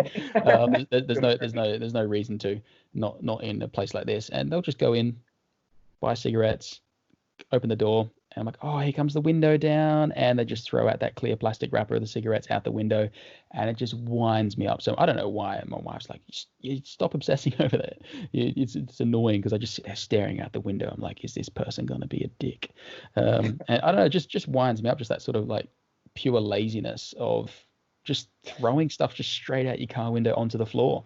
Like you're a smoker anyway, so it's not like you're not used to disposing of things and rubbish and that sort of stuff. Like you obviously going to put well, maybe not, they're probably throwing their cigarette butts out the window, but I don't know. But it's just like that brutal laziness that just really winds me up for some reason. I don't know why, but I just get so pissed off about it. You just see it like tumble down the road. A few times I've like yelled out the window, "Oi, pick up your rubbish, you grub," and they just like give you the finger and speed off. Yeah, nothing gets me a bit more riled up than being out in the middle of nowhere in some remote station in WA and then finding bottles or just rubbish, or like when you're diving in like a random remote spot and you fill your catch bag with rubbish instead of fish because you just get so distracted. You just like, it just doesn't make sense to me. I just don't understand why you can't put your bait bag or your rubbish in your in a bag and take it home. Obviously there's going to be incidents where uncontrollable things, where you're on a boat and something you're driving along the boat and it flies out the back and you don't notice and that sort of stuff, which isn't great either, but that's the reality of life. That does happen sometimes and it's not good, but that does happen. Unconsciously that can happen. Yeah, but I didn't see a lot of rubbish in. I haven't seen a lot of rubbish in Denmark actually in the water or in Norway. Not as much as like definitely not as much as the Mediterranean Yeah. for sure, What? which is quite cool. Two questions. Is there any trip that stands out to you besides your Norway trip as being pretty like crazy or special or just like something you really want to do again? It's been a few really cool trips. Spent like 5 days in Italy with my friend Giuliano. My wife went down there. It was just like a big sort of, they called it blue camp, just fishing, eating, socializing, Italian summer style stuff. That was really fun.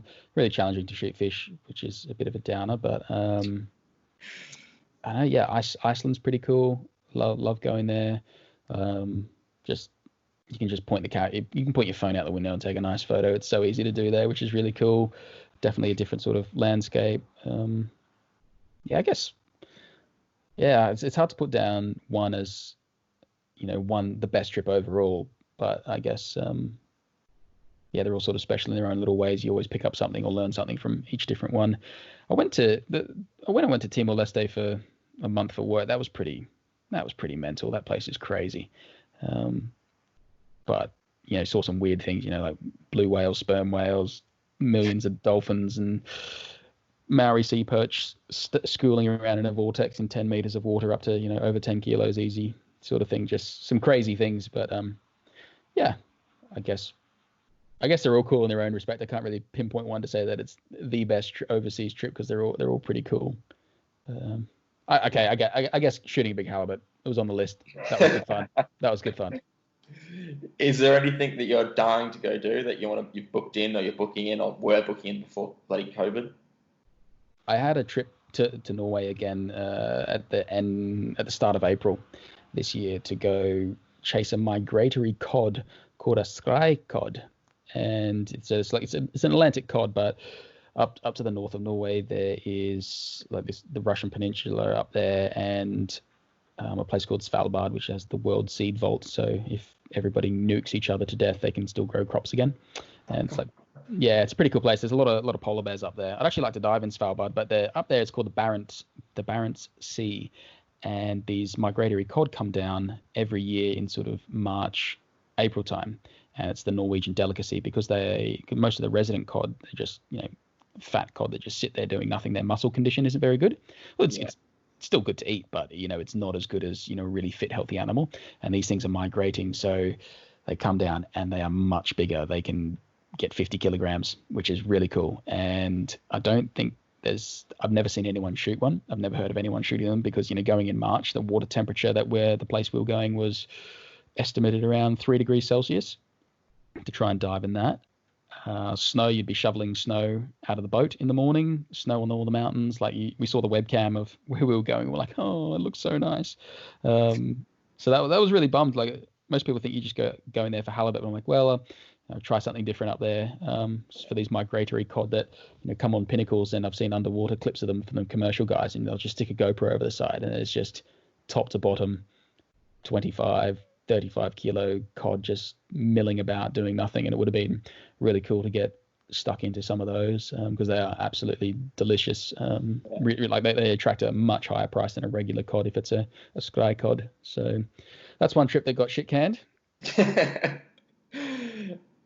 Unfortunately. Anything else you want to do?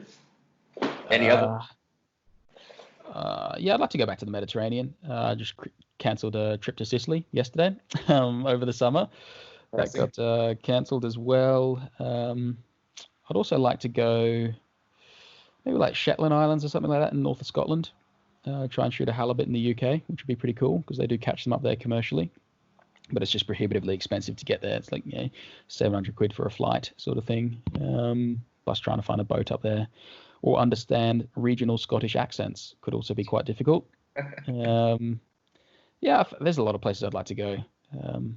Back to Norway is always a fun one. Mediterranean, I'd like to go diving in Morocco if I get the chance to do that, or Atlantic Spain, Portugal. And then I guess I'm just thinking about things over this side of the world because it's just not not practical to go back to the Indo-Pacific regions when you live in the UK. Yeah. Something down the track. Do you think you'll ever move back to Australia? Yeah, maybe one day. Who knows? We'll see. We'll see. It's definitely not off the cards. No, I think I'll live there again at some stage of my life. I'm just not sure when or what that looks like. As far as work goes as well, it's a bit of a different sort of game, because I used to be an electrician for a decade and got sick of it. Yeah, got sick of. Well, can't always be at the top of your game forever. But yeah, so actually I think plumbers get paid more than electricians now, don't they? No, and you guys have less tools than us. Bloody hell. Yeah, I guess the age-old saying comes true. If you make a mistake in your job, somebody gets wet. If I make a mistake, somebody gets dead. So not if you're messing about with gas, but definitely, I not at all. I know. I have a lot of respect for plumbers, especially that commercial style ones that do some pretty gnarly stuff. Especially over here, I've seen some ridiculous plumbing installation, especially with the heating and that sort of stuff over here.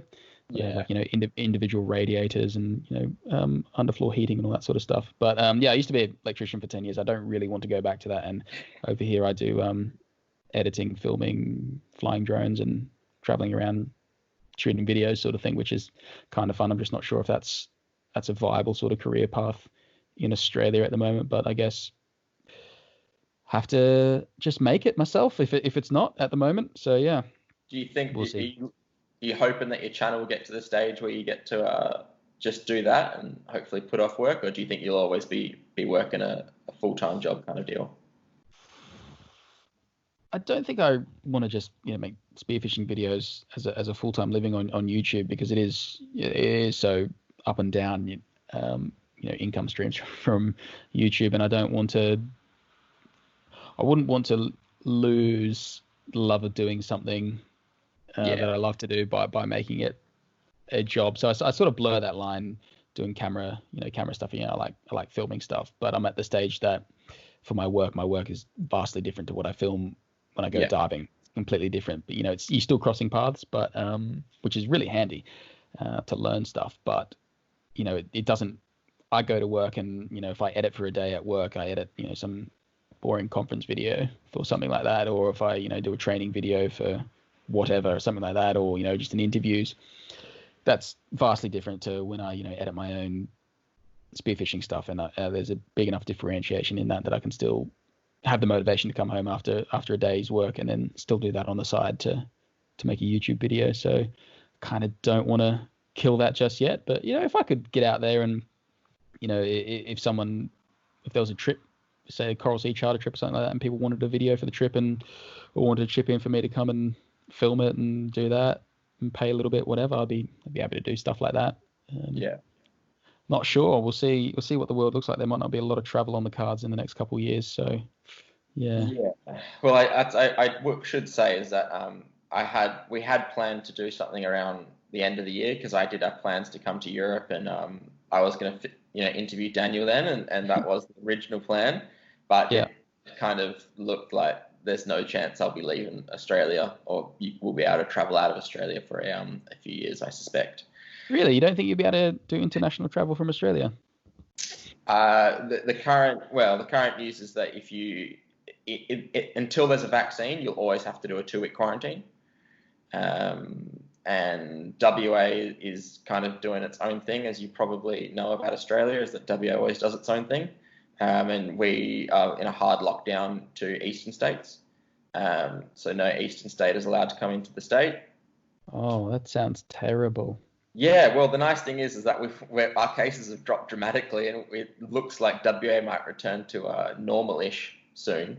I'm just going to say, on the world scale, Australia has been hit extremely mildly, and I do get somewhat like when people go out, oh yeah, I'm like ISO shopping. I'm like, you're not in isolation. Like you're not in a lockdown. You just got social distancing measures, and they sort of like try and puff themselves up a little bit about their virtuous works or something like that. I'm like, what? Like you're not like. It just blows my mind. Or people complain, oh, I can only have 2 people in the boat when I go diving. I'm like, you serious? Like they like welded doors shut in China to stop people getting out of their houses. There's not really, it's not that bad at all. And here we've got 500 to 900 people dying every day, and like it's a bit more, I don't know, it's a bit more real, I would say, here than in Australia. So I quite have to shake my head a little bit when I see people saying, "Oh, I'm in lockdown." I'm like, "You're not in a lockdown. You're not. You can still go out. If you can still go diving, that's crazy." Or like I've got some people going, "Oh, I can't go over the border from Queensland to dive Tweed Heads." I'm like, boo friggin' who? Just man, like get a grip on what's happening in the world. Like my friend Giuliano from Italy, he's the owner of Polo Sub. I think yesterday was the first day he got out of his flat since like late February or early March, and he's back to work for February, back to work for factories today, sort of thing. So yeah, like it's pretty hectic out there. Like the fact that you can still go diving or go out for fishing is just absolutely mind blowing. Yeah, we are very fortunate with just the fact that we're so isolated, and that helped slow things down and gave the governments enough time to act, really. Yeah, for sure. And that just, we're very fortunate that we can now go out, and in WA they've just eased restrictions so that we're, you're allowed gatherings of up to 10 people. Lots of stuff. So we're very fortunate. It's nice that we can actually start to I suspect things will return to normal in WA at least for a while. I just don't think we'll be allowed to travel, or if we're, which is, as I said, a bit sad. Was looking forward to interviewing you face to face, because it's always good fun, and it's it's definitely better. You always get a better interview when you're sort of there with someone. But that's the way the cards have been played. So is what it is. One of the last questions I wanted to ask you, I could actually bloody ask you questions all day long, but I don't want to take up your whole day. What else have I got to do? I'm off work at the moment. I'm on furlough, so I'm getting 80% of my wage from the government to sit at home and not go outside. So ask away. I have nothing else to do. Have you ever had any bit of a oh shit moments or anything like that, where you just you're in the water or something's happening, you're just like shit, Probably the one I always tell is when I got picked up when a boat flipped off Moreton Island off Brisbane, got a helicopter back in. That was one of those oh no moments. Clearly remember talking to my mate in the water, said, I'm hungry, let's go get some lunch. And then we looked up for the boat, and I just see the underside of a Haynes Hunter with the propeller sticking out of the water, and my mate spread eagle over the keel, trying to hold on for dear life, not knowing what to do to his boat that's just flipped up, and he managed to get the anchor out. Long story short, guy that was driving the boat, when the boat flipped on him, because it was a wave stood up and against the current in this particular place, it wasn't the best weather that we were out in, and then the boat flipped on him and cracked a vertebrae and broke a couple of ribs and that sort of stuff. And then we got picked up by the helicopter. I got the boat back a week later. That was a terrible, crappy moment. But I think the one that I haven't really mentioned would be in Tonga. We were out there, and quite remote because we're off the northern section of Tonga in a place called Hapai. And I think we were 17 miles offshore. Like a 10-meter panga style boat with a 250 Yamaha on the back on a charter. We're in two groups, so you'd like go into groups of three, and groups of three drift behind each other. And somebody just shot a dog tooth or something. I think the guide we were with shot a dog tooth, like a 20-kilo dog tooth, and we're like, yeah, good one, thanks. You're the guide. Anyway, whatever. I was like, oh Tim, like we should call for the boat. And we called for the boat, and whistled for the guy in the boat. And like 10 minutes, that boat's not coming. I'm like, Tim, we need to swim for that boat. He's like, no, it's fine. I'm like talking to the guide. I'm like, mate, that boat's not coming. He's like, no, it's fine. And like, whistling. And I'm like, and that boat's turned side on in the wind. It's not coming. Like we're in the middle of friggin' nowhere, and that boat's going with the current and the wind, and it's got a big T-top on it. I'm like, you don't get rescued out there. There's not a lot of rescue services out in Tonga. And I was just like, we need to stop diving and swim. And then we started swimming. We swam for 45 minutes, I think, to get back to this boat. And the Tongan bloke that was driving it, super nice guy, and just built like a typical Tongan, 6.5 foot, just shredded, ripped, 17 years old or something like that, just huge, just a beast of it. Really super nice guy. And we saw him down the back of the boat, and as soon as, and like when we were swimming towards him, like, yeah, he's down the back of the boat, something wrong with that engine. And we don't know where the other group of divers are. They were like 400 meters behind us, and just swimming. And I'm like, this is how I die. Because if we can't get back to the boat, you figured that's it. That's you're pretty stuck out there. And I was just like, just got to swim. I'm like, let's drop these floats so we can swim faster. Like, no, we need to have them. And anyway, actually, we were with group of four. Sorry, I recall. We got back to the boat. We swim back to the boat, and we could start seeing the boat point into the nose. The nose of the boat pointing into the wind. And we're like, oh, great, he's got the auxiliary, because it had like a 25 auxiliary on the back of it, which is great. So we're like, great, he's got the auxiliary. He's coming to get us, but the wind was just too strong that he could only just hold position with the auxiliary engine. And I'm just like, well, at least we get back to the boat. It's better than nothing. Get back to the boat. Friend from Berlin, my mate Jario, gets back to the boat. We jump into the boat, and what does he do? 47-kilo sailfish swims under him, and he shoots it with the engine, with the boat not working. And we're just like, what the hell are you doing? Like, we just absolutely tore shreds off him, and then he felt really bad about it. He's like, oh, it's my gear, if I lose it, I don't care. I'm never going to get that opportunity again. And we're like, righto, mate. But anyway, it's like, it's so stupid. There's like other people missing. The boat's broken down. What are you doing? Anyway, get in the boat. The guide gets back in the boat. He was the captain. He gets the 250 working. It was something like to do with the fuel or something like that, which was very thankful, or like something to do with the battery or the isolator or something. But it wasn't an easy fix sort of thing. We were there for 10 minutes just going, oh no. And so we got that going, and then we went and picked up the other divers, and the other group of people we were with, they're like, oh, hey, how's it going? What's news? And we're just like, do you guys not even like look where your boat is, that when you're drifting out in the middle of the ocean? Like, you got to be a little bit more observant than that, man. And yeah, we picked them up, and then we went back to look for the sailfish, and saw this float bobbing up and down like this. Jump in, and there's his sailfish with a tiger shark looking at it, and got it into the boat, and he got his sailfish. But it was just one of those moments. I was just like, it's not like Australia where people are going to, call a loved one and go, oh yeah, they went diving out here, and then you're going to have a search and rescue, and you're going to get found. You're not going to get found out there. So yeah, it was one of those moments. I was just like, oh, it's just so simple that the boat's just drifting away, but there's nothing you can do apart from swim hard after it and try not to panic.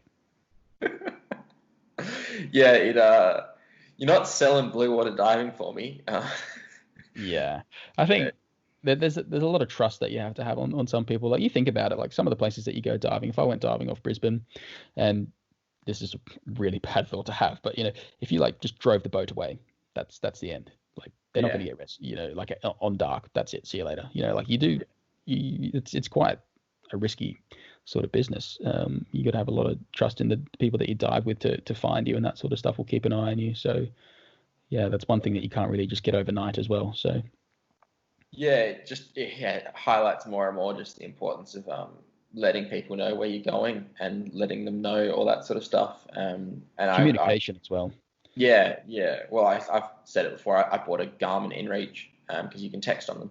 So it doesn't matter where in the world you are, you can text, which is handy when you're out in the middle of nowhere quite often. And the nearest help is 4 or 5 hours away. It's nice to be able to text home and be like, yeah, I'm all safe tonight. Yeah, for sure. Yeah, I've thought about I was going to buy a little personal EPIRB for the last trip to Norway, just because I thought, well, because we were going up there in we're planning to go in I would say extreme-ish conditions. People throw the word extreme out a lot these days, but I would say, 0 degrees air temperature, 3 degree water temperature, and snow in the boat is extreme. Not just for trying to dive in that, but if your boat broke down, you're gonna freeze to death. Quite quickly. So I was like, I'm gonna try and buy an EPIRB for a couple $100 and just maybe keep that on me, see if I can get a waterproof one attached to my float or something like that. Just because, that would end you pretty quick. The tropics, you might be able to survive out on the boat for a few days if you don't freeze. It will get cold at night, but you might get some rain and that sort of stuff. But if you're out there, you're gonna be cold.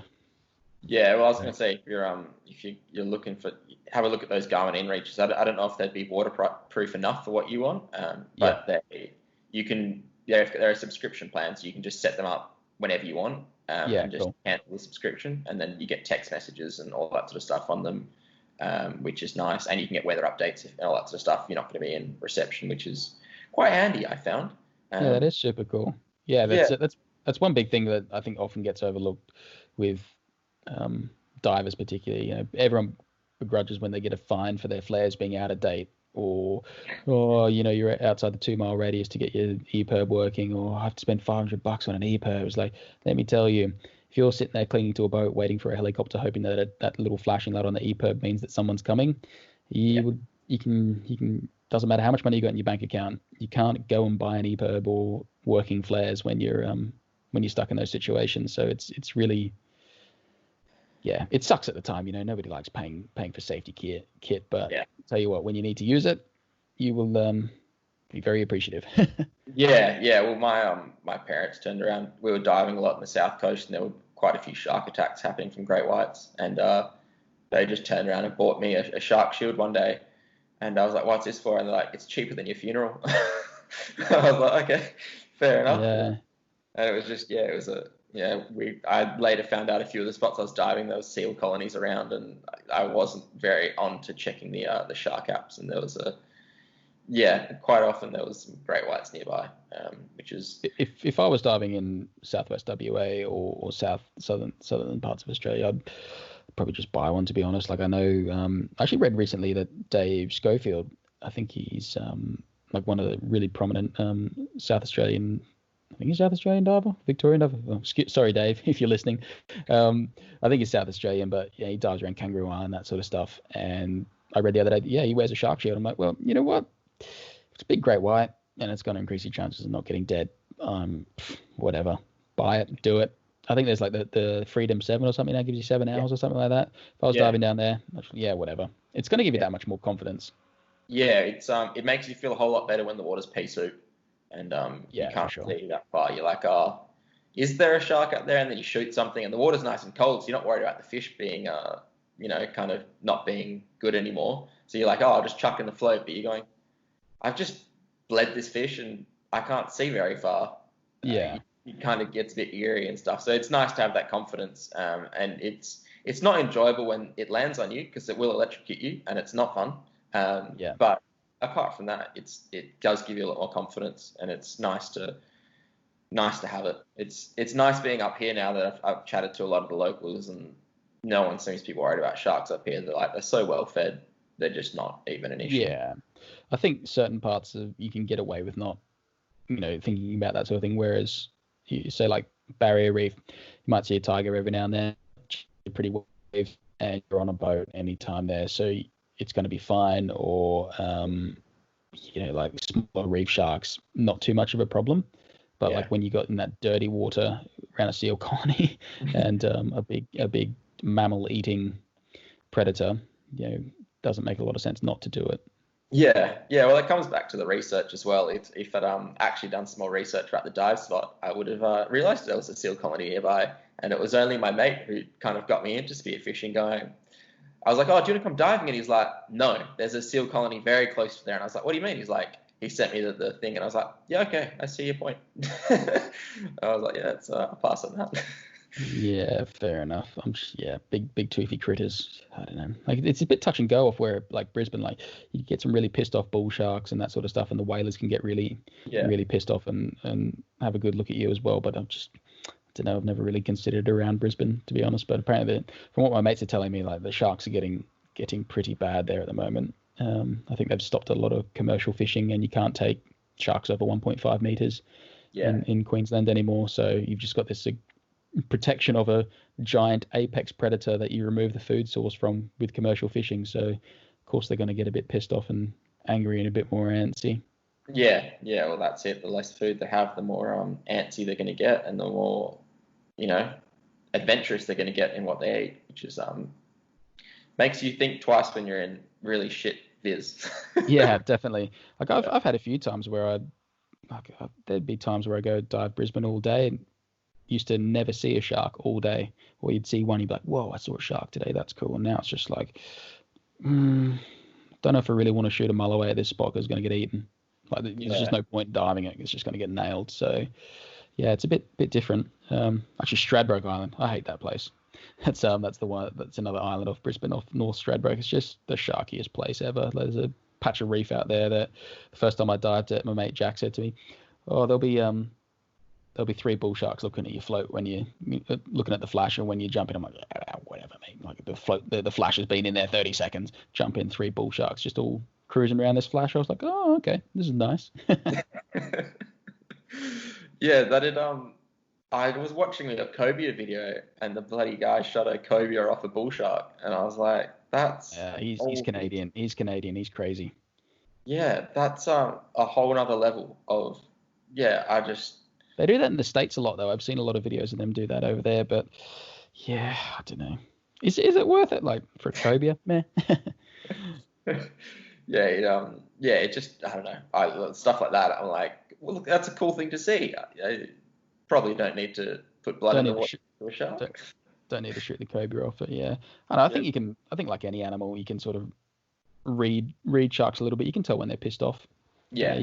You can tell when they're pretty chilled. Like, there's been times where you can shoot fish in front of sharks and they're like, meh, whatever, no problem. They won't take it. Other times they're just straight on it. So yeah, with what I loved that shark video you did of that, just seeing all of the different kind of moods of sharks and everything, of you spearfishing around them, and it's like, it is nice to see, because you saw like the full range of them being chilled out and everything being fine, and then one chase.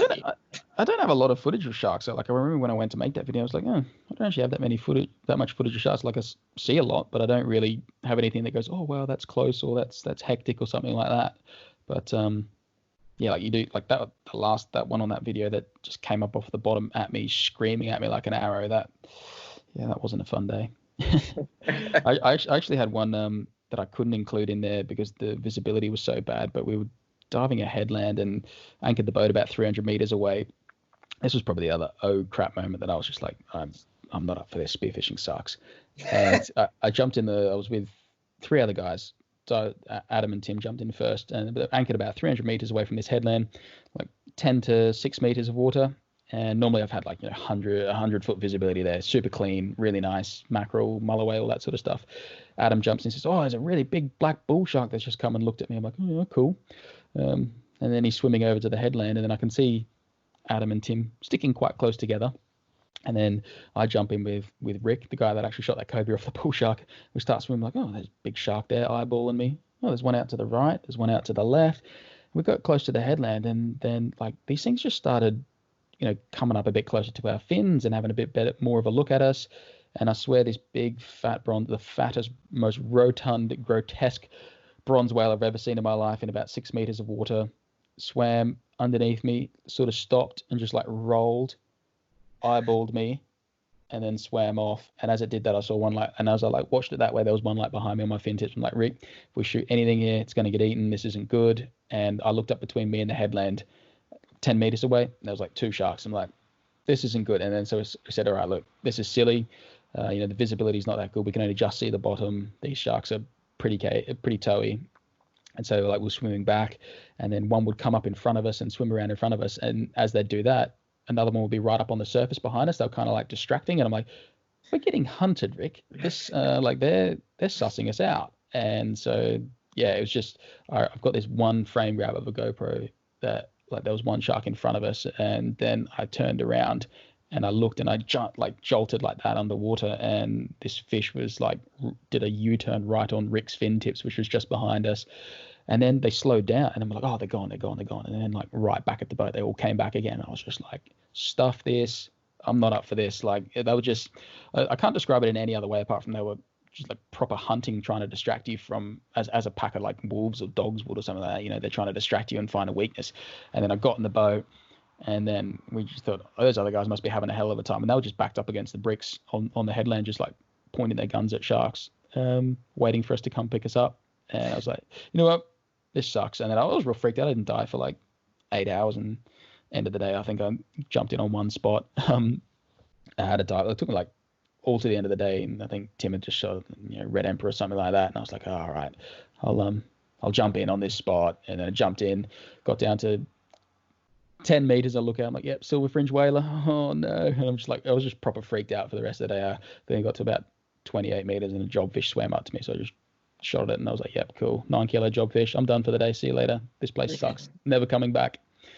I don't think I've been back since, actually. Yeah, God, I can only imagine what that would be like in the water, because it's, from what it sounds like, is they're just waiting for you to split up. Basically, yeah, just trying to find a weak point. Yeah. And just the swim back to the boat was just agonizing. And you trying to swim against current as well back to the boat. And you're like, am I going to get back to the boat? If I get nipped, I'm totally just rooted.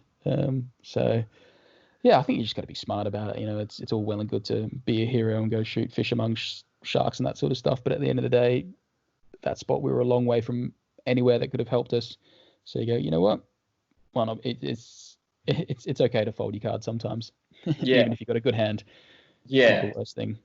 Yeah, it's I don't know, it's one of those things I always say to people, it's doing a first aid course real easy, and it could make a huge difference one day. And having a good first aid kit, it's like I was fortunate. I've had to do a lot of first aid courses and refreshers just for work and stuff, and it's becomes actually real apparent how quickly you forget stuff.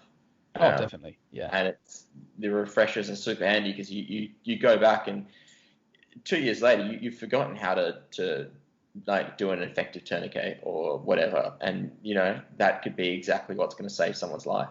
I'd have no idea. I'd just be like, yeah. Admittedly, I'd probably have no idea, because I haven't had to have any threats of sharks over here. It's mainly just cold water and getting lost at sea. Well, that must be a nice change. Did you still have that kind of awareness when you were getting in the water in Britain, or is it like, because it can be eerie out there being in deep water and not seeing everything, I think it's something that you grow up with in Australia. Like, you've got that, you see a garden hose sticking out from under, a bush or something.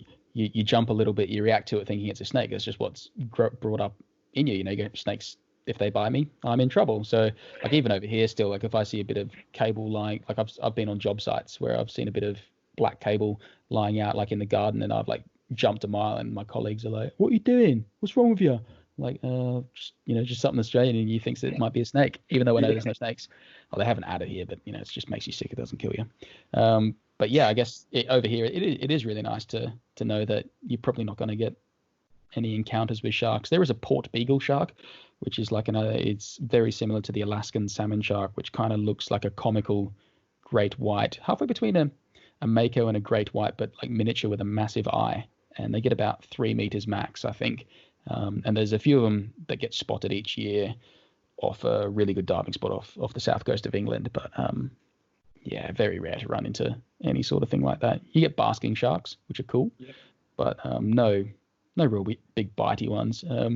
I think the largest great white in the world was actually caught in Malta in the Mediterranean, in the 80s, that sort of thing. So when I was out there one time off this drop off that was, drops off into 100 meters, I'm like, I know it's the Mediterranean and there's not many fish and supposedly not any sharks, but world's biggest great white was caught here once upon a time. So yeah, I don't, like I always say, there's no fences in the ocean, but you can make some fair assumptions sometimes. Yeah, it's a guy posted a recent thing of a great white quite close to where I currently am, and I just replied to him. I was like, "You're kidding me? I thought I was escaping those." Yeah. And he's like, "It's super rare. Don't worry." And I was like, "You sure?" Yeah, they can show up anywhere. Those things. We've got a crayfish spot in 6 meters of water off Brisbane, and I remember a couple of years ago, Tim was telling me, he goes, "Oh, saw a white today." So, "Oh, what?" He's like, "Yeah, guess where I saw it." He's like, "Oh, that cray spot." I was like, "Yeah, lost." Like, it's 6 meters of water all around it, sort of thing, really shallow. He's like, "Yeah, I just pulled my head out of a hole and it just cruised over me." Monster. It's just like, oh, nasty. So, you're gonna do a cray thing, like a breakdown into crays like you've done fish? Because at the moment I'm having a very, very unsuccessful time actually getting one out of a hole. I've had my hands on a few now, and I haven't come home with one yet. I don't like to try and give advice on things that I don't know too much about. So to be honest, I'm not a great cray wrangler as such like that. It's easy to pick up smaller ones around Brisbane and that sort of stuff. But when you're talking those monster 4 kilo painted things that you guys get up there, I just probably wouldn't have too much of a too much advice to offer really, apart from just go for the horns and try and get a good hold on them. But those things are gonna really do some damage with their horns on the top there. And that I want to get out here a bit more and look for some lobsters here. I've got a mate on the south coast of England who knows a lot of lobster holes. You get some sort of 15-pound pinchies sort of thing, which is pretty crazy because they got the cool claws on them over here. I've got a couple over here, but I've never really gone looking for them specifically. You always see them when you're looking for bass and other fish like that under rocks. But I'd love to do a video on all sorts of things. I get people asking me can you do a species video on Kubera snapper? I'm like, I've never been in any water ever that I could have even seen a Kubera snapper, so I can't really do a video on that. And that's one, just digressing a little bit. People will quickly call you out if you're talking smack or on videos. That's the thing you got to remember in the public domain. If you're don't try and overextend too much on things that you may or may not know, because people will know it and call you out on it very quickly. Has that been a bit of fun with your videos that you've been going into deep dives on certain fish? Oh yeah, it's just something to fill in the time, I guess, while I'm here. I've got lots of footage. Say I did a big video on coral trout or something like that, and that was a bit of a rabbit hole. And you get a lot of experts saying, there's only, I've shot all 7 species in Australia. I'm like, no, you haven't. You couldn't have. It's impossible. And then you get in arguments with people. I'm like, coronation trout's not a Plectrophomus species. It's not a coral trout. La la la la. Yeah. So it's, if you know what you're talking about, it's fine. You can always back up your arguments and your point of view. But yeah, I think it's important, if you're going to give out advice, make sure it's probably good advice, really. Otherwise, you'll get called out on it pretty quickly. Yeah, I'm the first person to be like, I'm an idiot. I don't know anything. Well, I don't ask my opinion, but I had an interesting conversation with someone who tried to tell me what deer species were in WA. And for those that hunt deer in WA, they're as rare as rocking horse shit. And it's I'm well versed with all the populations and what species we have here. And he was trying to tell me we had certain species, and I was just like, we don't. We don't. Well, like, I imagine you might get samba down in the southwest. No, so we've actually got fallow, reds, and rusa. Right. Okay. And rusa the one with the white tail? No. Okay. So I don't do that much. You'll get fallow that have white tails as well. But it's people just I've done the deep dives into it, and I'm lucky to know a lot of people who are like real gurus and really know their stuff. There's only six species of deer in Australia. 6? Yeah, we've got fallow, reds, rusa, chital, and samba, and hog deer. So the populations we have in WA they're nothing. We might, if we were lucky on a really good day, and a really good year, we might have 4,000 deer in the state. Why do you think that is? Is it because the food's environment's not there? There's a bunch of reasons. One is the fact that we have bacon bush or 1080 bush, which is like the poison. There's a bush that holds it, and so if they eat that, they die. They don't get a chance to learn if they eat too much of it, which has been recorded in minimizing the expanse of which they can actually grow. And another one is that you compare, like Victoria had a real culture of, from very early days when there wasn't a lot of deer, of doing it sustainably and wanting to see this happen over a long time, even though it's a feral animal. We don't have that in WA, so they'll get shot. I've seen photos of 30 deer dead in a night, that a roo shooter's just gone, oh, they're feral, and just shot all of them. And that might be 20 years of population growth. So they just get hammered so hard, and the government's really making a concerted effort to get rid of them. So it's hard to argue against eradicating a feral species that does damage to the land. Yeah, it is. But I also have the conversation with people is if you're really that worried about deer, you need to be having actual honest looks at what the kangaroo population has done, because it's not natural. It is so crazily overpopulated in the farming land because we've given them unlimited food and water. And as soon as you do that, with the breeding cycles of kangaroos, they don't stop breeding. So they don't have a season. No, well, they don't, because the way that you'll actually, kangaroos could be pregnant for years, and they'll hold a fetus in stasis, waiting for optimal conditions. And so what we've created is unlimited food and optimal conditions. Exactly. And so they don't stop breeding. And then people try and tell you that, other animals cause more issues. And it's like, well, they don't, I've been out in a paddock that in a native environment would hold 30 roos. And I got tired of counting at 114. Wow. And it's just, yeah. So it's they're feral, and it's not right that they're here, but at the same time, they're delicious and they don't do a lot of damage. And so it's compared to other feral animals, you think deer do like a minimal amount of damage compared to camels, donkeys, brumbies, and that sort of thing, pigs, etc. I think population has everything to do with it, and it's what people think. So it's like, if I compare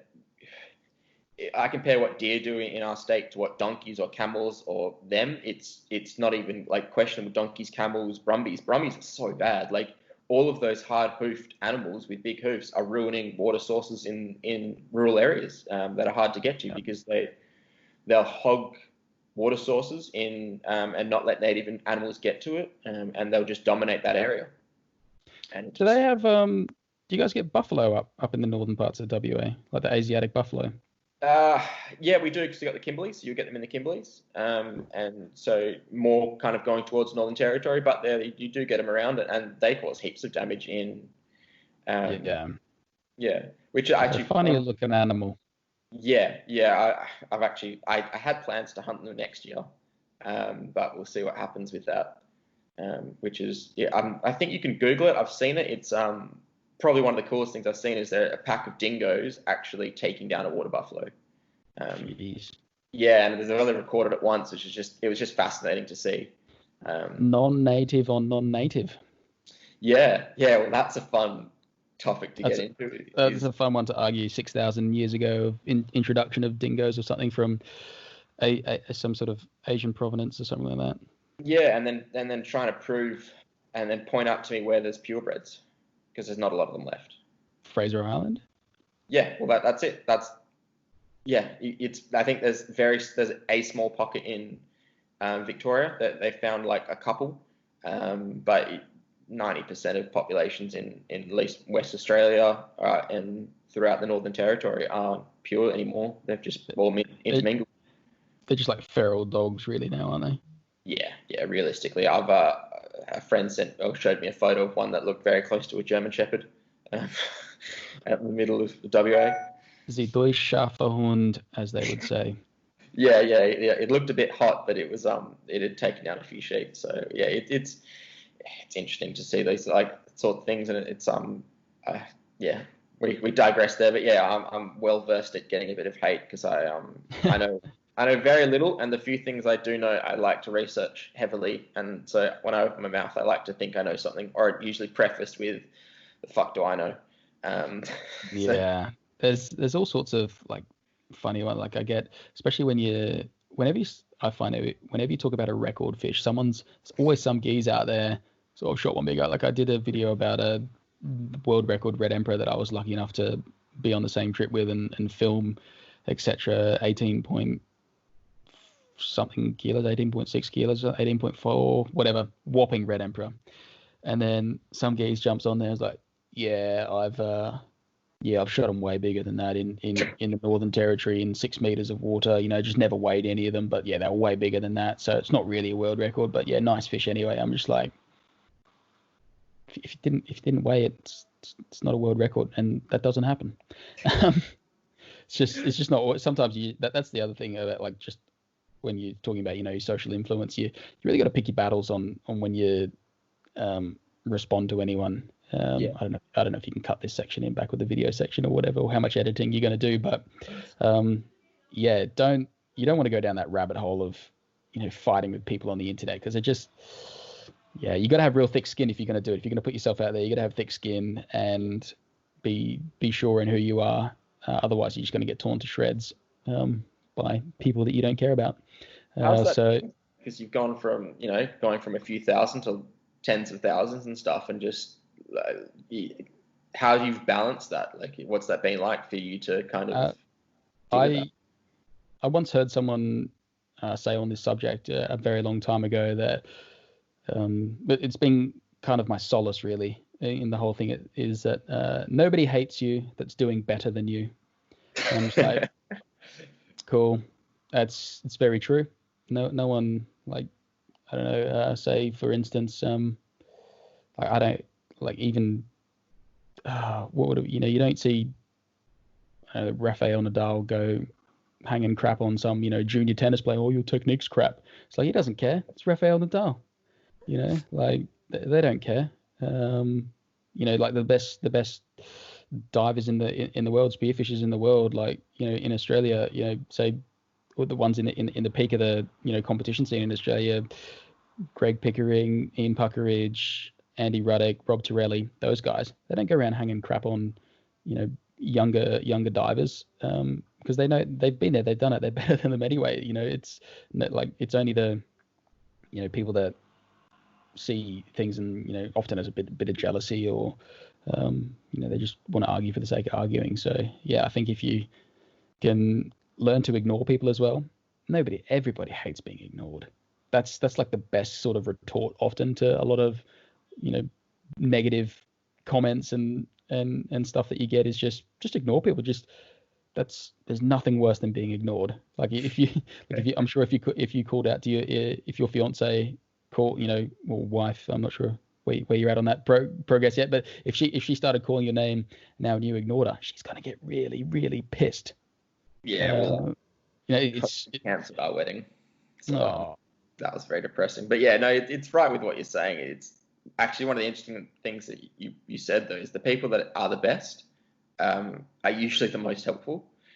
Like I'm not trying to say that I'm the best or anything like that, but I'm just saying no. As far as a channel, it is larger than most other spearfishing channels out there. So I don't go around. Well, I tend not to, because I know these things where I'm probably not in that personality to go around hanging crap on people or saying you're an idiot. I try and help people, because I think ultimately that's the best thing you could do, is try and help someone else or give advice and help someone do something better is great. But you just get some people that go around and just you see the same people on the same sort of spearfishing channels or whatever, they go around and so you're an idiot, or it's just always negative stuff, and you're just like, who are you? You like, if anyone's going to come around and do that, like, they're just an idiot. So you just got to learn. You really got to have a lot of self-control to just ignore that and not let it get to you. Otherwise, yeah, you'll just spend your whole day typing back to idiots. So yeah, that's all I'd say on that. I wasn't trying to say anything, but I was just like, one of my best mates is I think he's probably one of the better hunters in the state, and you'll never hear those words out of his mouth. You'll never hear him say he's even a good hunter. He's the first person to help you out. He is the first person to. He's very, very good, and people who are at the top tend to be a lot more helpful than people who are struggling in the middle, in my experience. I'm definitely not at the top of my game in any sense of the word, but I think you're not struggling in the middle, though. Maybe, I don't know, but like I can get a feed. I can. Sorry. You're in different circles now, so you've got a warped sensibility as well. So you're hanging with people that are diving to 50 or 60 meters, and that's your gauge of things. Whereas to a lot of people like me and like that I hang out with, or know and chat to, like, it's for someone like you to be showing what you're doing and so helpful about it. It means that it makes a big difference to people, because it shows. And it's like, you may say you're not the best, but I think a lot of people, a lot of my followers at least, we don't see the best or the greatest as people who have dived the depth to the. I think it's more of a mindset, and it's more of a attitude of things. And I think we see it, like a lot of people that I've chatted to have seen that, instead of just thinking that it's, diving to the deepest spot or shooting the biggest fish isn't always the. It's also not very relatable. I think my dad said this early on. When I made my video, the first video I made when my first year of diving in the UK, and the first fish I shot over here was a 800 gram mullet, and I was just over the moon. Like, I felt better to shoot that than it did to shoot a 20 kilo Spanish mackerel. crazy words coming out of my mouth now when you sort of think about those things, but it's all circumstantial really about where you are. And I think it's important to enjoy what you're doing anywhere. And it's also a big thing I've found is not trying to show just the elite side of anything, because it's not relatable. So I like snowboarding. I've got into it since I've been here over the last 5 years. Done 7, 8, 9 trips or something to the Alps, skiing, snowboarding. Like I can get down a mountain. I can get down any mountain, any run, not gracefully, but I have fun. I kick about, but I'm not doing backflips off stuff. A little bit off piste here and there. But if I watch, say, Red Bull Freeride, might get bored after 20 minutes because I'm like, cool, I'm never gonna do, like a massive backflip off some stupid off-piste shoot down, down the Matterhorn or whatever. Like it's just not. I can't relate to that. Whereas I can relate to people, learning to snowboard. Go, hey, I want to learn how to do a 360. How do I do that? Cool. I'm so much more interested in that sort of stuff. And I don't disregard. Like, it's really cool to see elite stuff. Sometimes you go, wow, that's what's actually capable in the world. It's really cool to see. It's why people watch the Olympics, right? Because it's the best of people to watch that. And elite sporting event. But I think there's a sense of watching, say, like, say if you watch AFL or whatever, I don't know what's the main ball sport that people watch in WA. AFL maybe? Probably AFL, which I follow purely because the fiance insists I do. Sure. So like, it's great to watch the AFL and everyone gets stoked about it, but I would argue that if you went and watched your mates go play a game at AFL, like a local club comp, and you're there on the sideline and amongst it, you're going to be frothing out way harder than watching it on the telly at home, what I mean? Because it's more relatable. You go, oh, that person dropped the ball, because that doesn't happen in very elite sort of things. So I always want to, I think trying to make things relatable is a good way of connecting with your audience and trying to not just show all the cool stuff all the time. Yeah. Because particularly in this day and age, there's a big cry out for sort of, something real and relational in the world, in a world that's very, got a lot of broken relationships, and that doesn't help with social media and that sort of stuff. So when someone gets that emotive feeling of, oh, I could go out to south coast of England and shoot a mullet as well, that's what he did. If he's doing that, that's great. And I think people really like seeing you do ordinary stuff as well, stuff that they could relate to and go, hey, I did a shore dive and I shot this fish. That's cool. Not just I dived XYZ depth and shot a monster, because not everyone's going to relate to that. No, like I don't even relate to a lot of the videos that my mates show me. Like, I've got heaps of footage of, say, Tim and Bryson shooting 10, 11, 12 kilo red emperor in 46 to 51 meters of water. Not relatable. I sit in the boat and drive the boat for them. That's cool. But I don't get quite as excited about it when I go out on a trip like that. It's cool to see. Don't get me wrong. I love seeing it. But at the same time, I'm not going to get excited as if a spot was in 25 and we could do the same thing, sort of thing, So I think making your content that somebody else can relate to is really helpful in trying to build that sort of audience, I would say. Like going, hey, I live in London. It's not really a place known for diving, but I can still go out and shoot some fish and have a great time. How good's this? Everyone's like, oh, but because I get heaps of messages after that first year of diving the UK video. People were like, wow, I didn't know you could dive in the UK. I've lived here for 2 years. That's crazy and that sort of stuff. I'm like, well, you just, where there's a will, there's a way. You just got to have a go, I guess. So that would be my point on relatable content. Yeah. Really long-winded. You're going to have to cut that out. I'm sorry. No, not at all. It's my podcasts and videos and everything I do is pretty raw and open and I'm pretty brutally honest about all of my failures and everything, and I like podcasts being long-winded because I chew through them. I listen to them constantly during work because I find my work pretty boring nowadays. So I really enjoy listening to it. So I assume people are like me. If they don't, they can skip it. There's a fast forward 30-second button. No one's holding a gun to your head to watch or listen to anything. Exactly. Yeah. No. It's interesting to hear you talk about it because it's one of the things I've loved about your videos, and I'm not trying to blow smoke up your pipe constantly. Is that you have balanced out. I think you've balanced it really well is that line of showing how difficult something can be, but try and make it as relatable and also like showing it as relatable and how best to do it, or like how easy and difficult at the same time it is that someone else could do it. So someone can watch your stuff and go, I could probably do that. But at the same time being like, but I should probably research this more before I actually go do it. Yeah. Which is it's some of the videos you watch, it's super easy to be like, oh, he makes it look like you just drop off the boat and there's all these Spanish mackerel, or there's all these whatever, and you're like, huh? It makes it seem like a lot easier. And it's what actually brings up one of the things I wanted to ask you was, what was it like to put out that video? Is it many years ago? Scandinavia, where you didn't get anything. Norway, one of those European cold countries. Norway. I went there, and 2 or 3 of my mates shot halibut. And, no, not that one. You drove in a car. You crossed a... Oh God! I went to Finland for work. Actually, I had to go to Sweden, but spearfishing's banned in Sweden, and then I had to go to the top of the Baltic Gulf, and I was making my own travel arrangements for work, and I was like, oh, it's 300 quid cheaper if I hire the car and go to Finland and drive over for 3 hours instead of flying to Luleå in Sweden. And they're like, yeah, great, sweet. I'm like, yeah, I'll just book an extra day because I've got to catch 2 flights together. Got to go to Helsinki, then I got to go to Oulu. So I'm gonna have a day up my sleeve for contingency if I don't get all the filming done on the first day or something like that.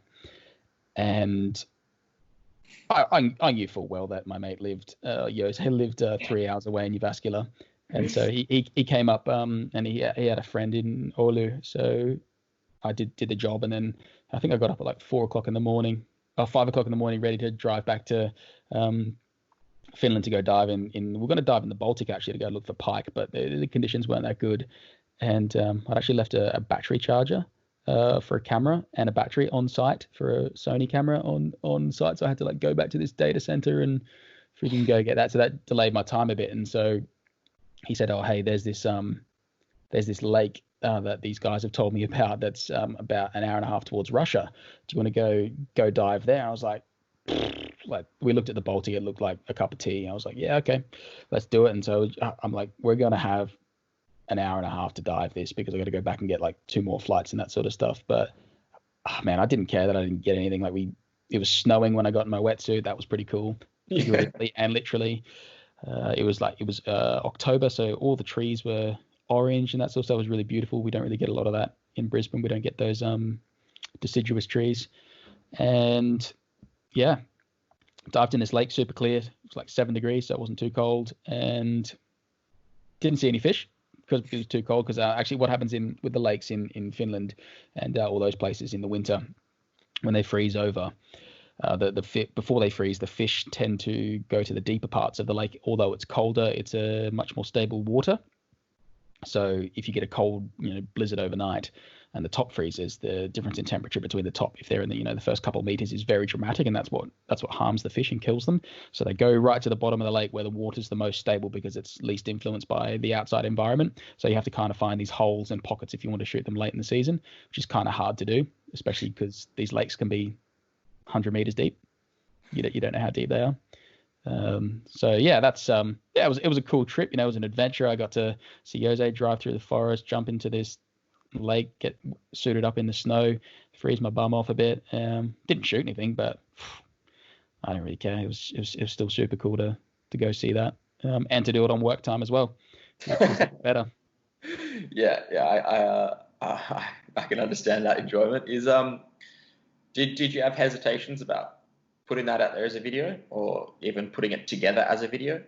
I already put so much effort into the intro sequence of that thing. I was driving a car down a back road in Sweden with a drone hanging out the top, trying to track the car and that sort of stuff, because I had this intro sequence in my mind. I'm like, I'm going to put this video out no matter what happens. And I wasn't worried. I wasn't worried about work or anything like that, because they're like, oh, do you reckon you can go for a dive when you're there? And I was like, yeah, sure. So they're really. One of our core values at our work is to encourage everybody's creative endeavors outside of work, not just work. So they're really cool. Like, borrow equipment all the time from work. So I can borrow cameras, lights, and microphones and that sort of stuff. So it makes it really easy to make high quality stuff when you've got a whole production studio full of stuff. Like there's probably not too many spearfishing channels that swing a 3,500 pound Canon Cine Prime on their camera just to make a nice looking video. You're talking like $7,000 lens just to film a stupid YouTube video. It's a bit excessive, but if I can do it, why not?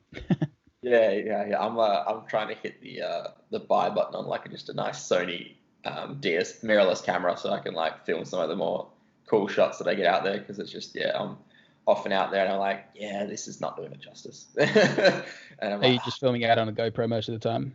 GoPro, and I've got like a little Sony Handycam style deal, which is my longer range shot. So like I can get some close ups of some animals at distance and stuff like that.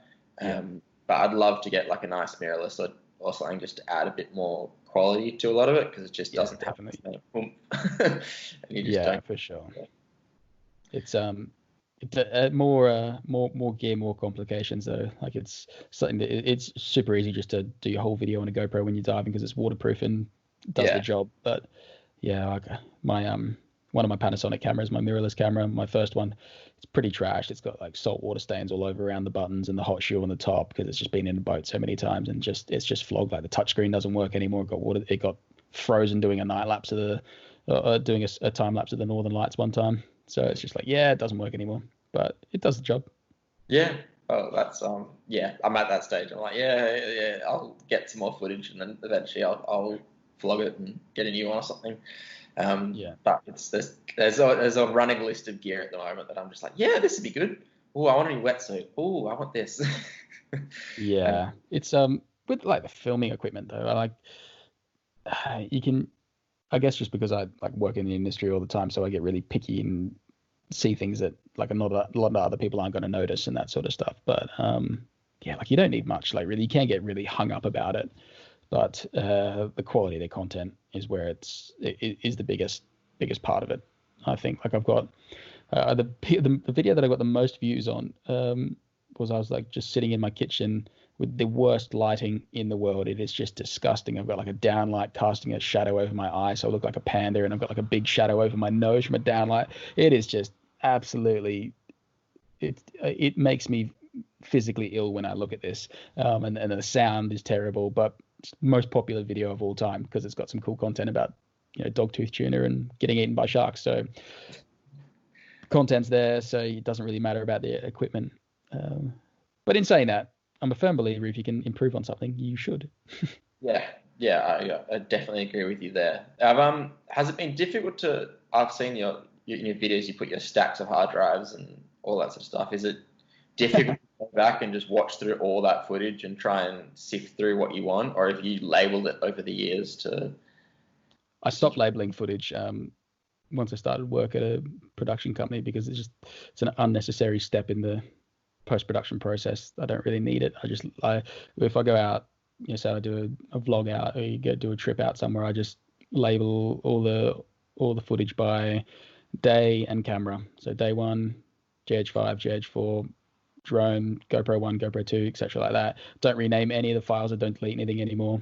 It's just there's always going to be something in there that you can probably use from it. I just keep it all, and because by the time you watch through it and go, oh, this is what happened on that clip, I could have been in Premiere Pro watching it through, finding what was in that clip and started editing it instead of trying to label it. And then when you get to edit it 4 weeks down the track, what was that actually about? Then you rewatch it anyway. So it's just an unnecessary time waste to label individual clips anymore. I used to do it, but like I look through like my stuff from 2012, 2013, 2014 and stuff.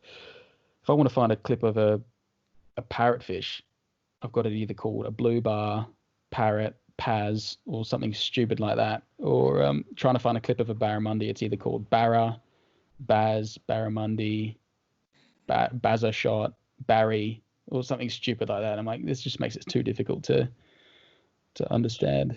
Surely that's a little bit easier than just seeing a clip from 10 years ago that you like that just tells you the day it was, or could you Do you know what I mean? I just used to order before I like make specific videos.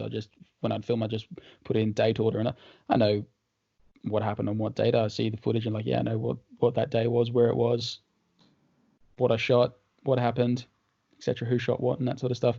But yeah, I've got like a bank of about 5 years of footage that I just keep sort of digging little bits out, making bits out of nothing, I guess. Especially times like this where you can't get out and get fresh stuff. But yeah, it's a bit of a challenge, but I guess you got to get creative sometimes with the cards you dealt.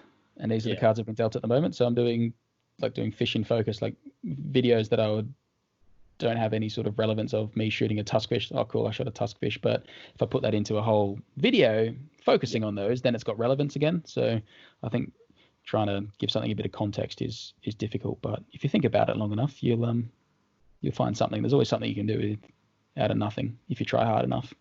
Yeah.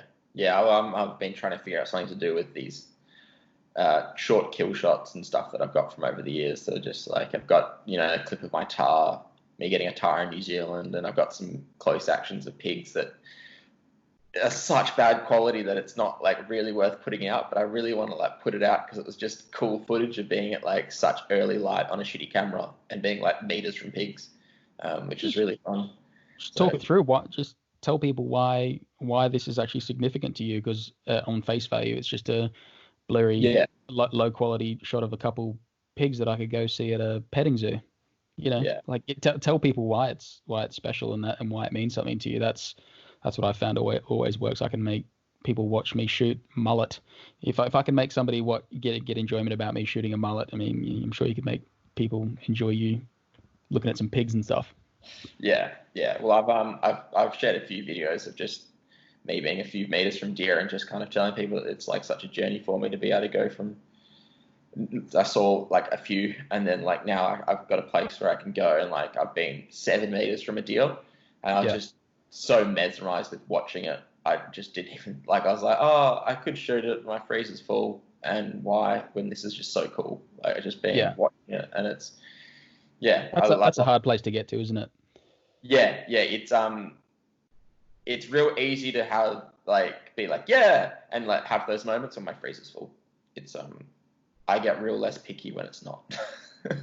it's a real difficult place to get to. I think that sort of need versus want to actually go do an activity. Do I need this or do I not need this? It's a tough one. It's a tough one. It's like people would say to me, you don't really need a 47 kilo halibut. You can't eat it all in one go. I'm like, no, I can't, but I can take it home. I'm going to have to share it with other guys on the trip, but I guess sharing probably don't. In all honesty, you probably don't need to take one that big. You probably should take a smaller one, but unfortunately, they get big. Yeah, well, no, like it's half the fun of sharing the food you've got, and I get so much joy. And I've seen your videos. I'm assuming you do as well. Of when you get something of sharing that meal with other people, and it's like it's such an emotional journey for me. When I shoot something and when I get something to share it with people, and it's like it makes it so much more than what it was. Oh, definitely. Like I've had a few times, where I go out, particularly England's actually got quite a diverse range of cuisines that you can capture out of the sea. You can get a lot of shellfish, you can get lobsters, crabs, a couple different types of crabs, scallops, you get like razor clams, all sorts of different clams, various different fish species and that sort of thing as well. So you can put on quite a spread. I remember I got a couple bream one time, spider crab, like a brown crab and some scallops, and you can put on a 3-course dinner with a bucket full of seemingly not interesting looking fish, and it's great. You have a few bottles of wine with some people, probably drink a bit too much wine, usual sort of thing when you have a soiree, but it's really enjoyable to be able to share that with people. And I think people that can't do it themselves really appreciate it a little bit more, and maybe it's just the way that I talk it up, but it always tastes better according to them. they go into a restaurant or something like that. No, I get that 100%. Just before we came up here, I gave away most of my meat out of my freezer to various family and friends and people that don't hunt. And it's so nice, especially at the time, because you just couldn't get meat at all in the shelves and at the supermarket and stuff. So yeah, I don't know. I love like getting something that you caught, hunted, whatever, and you put on a meal, and it's just like people. I don't know. I think it's hard to explain unless you've done it yourself and done it. Agree. Sure, there's a lot of I don't know, good juju. And just I enjoy that. There does become a problem though when you start getting in the habit of giving away a lot of your produce. Then you sort of think to yourself, am I taking more than I actually need? And then there's that, like say for instance that deer that you saw. Sure, you could have emptied your freezer to many people very quickly to make room for the deer as well. So like it's a difficult position to sort of put yourself in, and until you're there, you don't really know how you're going to react. So like, I can, off Brisbane, it's super easy to, you shoot one mackerel. You used to be able to shoot 5 off Brisbane, and I'm definitely guilty of it. I've shot 5 because, you're young, you're 20, and you want to show how big your theoretical penis is by how many fish you can shoot. And, I've shot 5 mackerel. That's 100 kilos. Sometimes that's like 80 kilos of mackerel. That's like just obscene, absolutely obscene, and not really proud of that looking back on it. But I don't begrudge anyone either for doing it because, you're well within your bag limits to do that. And it's just, I always just justified it by giving it away. Go, I can always just give this away. And it's sort of, I don't really know where I stand on it or the point I'm trying to make, but it's just an interesting justification sometimes that it's easy to make in your head and justify yourself by going, I can take that because I'm going to give it to someone that needs it. Well, they do need it, and it's better than them buying it from a shop. But is it ethical to take that? I mean, like, it's legal. Maybe it is. Maybe I'm just overthinking it, but it's an interesting position that you'll never know until you're in that position. Whether it's that you're doing the right thing or not. I guess then again, right and wrong's a big concept to try and work out in a hunting environment as well. So well, I'm lucky with a lot of the animals I hunt are feral or overpopulated, or in a lot of situations the government is just going to poison them. So you don't, that it's getting better use taking it, and it's even on the deer front. I'm fortunate with where I hunt. I've turned down shooting a lot of deer in WA because I know that population just can't sustain it, and they're probably looking back on it, I can think of populations that just don't exist anymore. And I had an opportunity to shoot a deer there, and I didn't because I didn't think they weren't doing in very well population wise, and they don't exist anymore. And people have been like, "Oh, you should have just shot it." I was like, "Yeah, but if everyone has that mindset, we end up in that situation." What's that, the old pagan's curse? If I don't take it, somebody else will. So therefore, I should take it, even though I don't need it. Yeah, well, that's it. So then I'm when it comes to like donkeys, I'm in a situation where mustering comes along and they'll shoot 150. Just leave them where they lay. Yeah, pretty much. That's got to stink. 500,000 acre property, you muster it, you're not going back to that spot for a while. Sure. So it's like, and it's in the situation is the station owners in it. He can't do anything with 150 donkeys. They're causing a lot of damage, and the government wants him to do it. But if I can go and take a couple and put in my freezer, I can take as many as I want, fill as many freezers as I want. And I'm lucky with that. On the fishing side, it's a bit different because abalone is a prime example. It's quite easy to fish out a spot of abalone. And if you take everything from under a rock, they're not going to be under that rock for a very long time. No, definitely not. It's kind of hard to. I don't think you really get that sort of. You might not really think about those sort of longer impact sort of issues until you. It's just such a typical old person thing to say, like, oh, you'll work it out when you get older, but you only do sort of come around to these conclusions once you've sort of been doing something for a long time. There's no way you could have told me at 20 years old not to shoot 5 mackerel if there was 5 mackerel around. Would have done it every day of the week if I could. But now I'm just like, It's part of being new to the sport, or new to the I hate saying sport. It's new to the lifestyle, or better to put it, because I think a lot of what it is, and it's not a sport. It's not a choice. It's something that's in us, and we want to do it because it's a part of us. It's hard not to. You can sort of see why a lot of, every sort of scene or sport or lifestyle has got their own sort of, old cranky dudes in it, etc. And, you can kind of see where they get that from sometimes. But yeah, I just don't want to be one of those old cranky dudes. Yeah, no, I understand that completely. But I better wrap this up because we've officially smashed my longest podcast ever by a bit. Oh, jeez. Very sorry. No. I could keep talking for hours and hours and hours, but I do have to get up at 4 a.m. Do you? Yeah. For work? This camel trip. Yeah, but it's always easy. It's always easy to get up at 4 a.m. when you're doing something good. Yeah, no, it is. But I've still got to pack half my gear. It's only 8 o'clock. It's only 8 o'clock there. Only 8 o'clock in Perth. I've got to cook dinner for the missus and all that sort of stuff as well. So yeah, but look, he's a good lad, isn't he? Well, yeah, I'm trying to be. But yeah, we have to do this again. I could have kept talking to you for sure, anytime, endlessly, and I really, really appreciate that. And well, if you do make it over to old Blighty and want to do an interview in a pub or something like that, I'm more than happy to have a few pints, etc. Do that. Well, the Australian in me can never turn down a few pints. Do they have pints in WA or do they have schooners? Pints. Do they? Yeah. We're still a bit rural. We still allow lots of things, like other places, but yeah. How big is a pint? 750 ml. Oh, way over. It's like 563, I think it is. It's 563. 564, 562. Jeez. I don't know. Maybe I'm just hopeful. Yeah, 750 is a big dog. But yeah. Most of the European stuff's all just 50 cl. I asked my German mate one time, I said, well, why do you write 50 centiliters instead of 500 milliliters? Because like nobody uses centiliter as a unit of measure.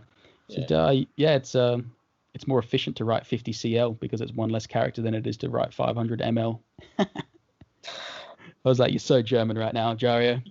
Yeah, that is very, very German. Jeez. All right. Well, yeah, thank you so much. I'm going to hit stop on this recording button right now. All right.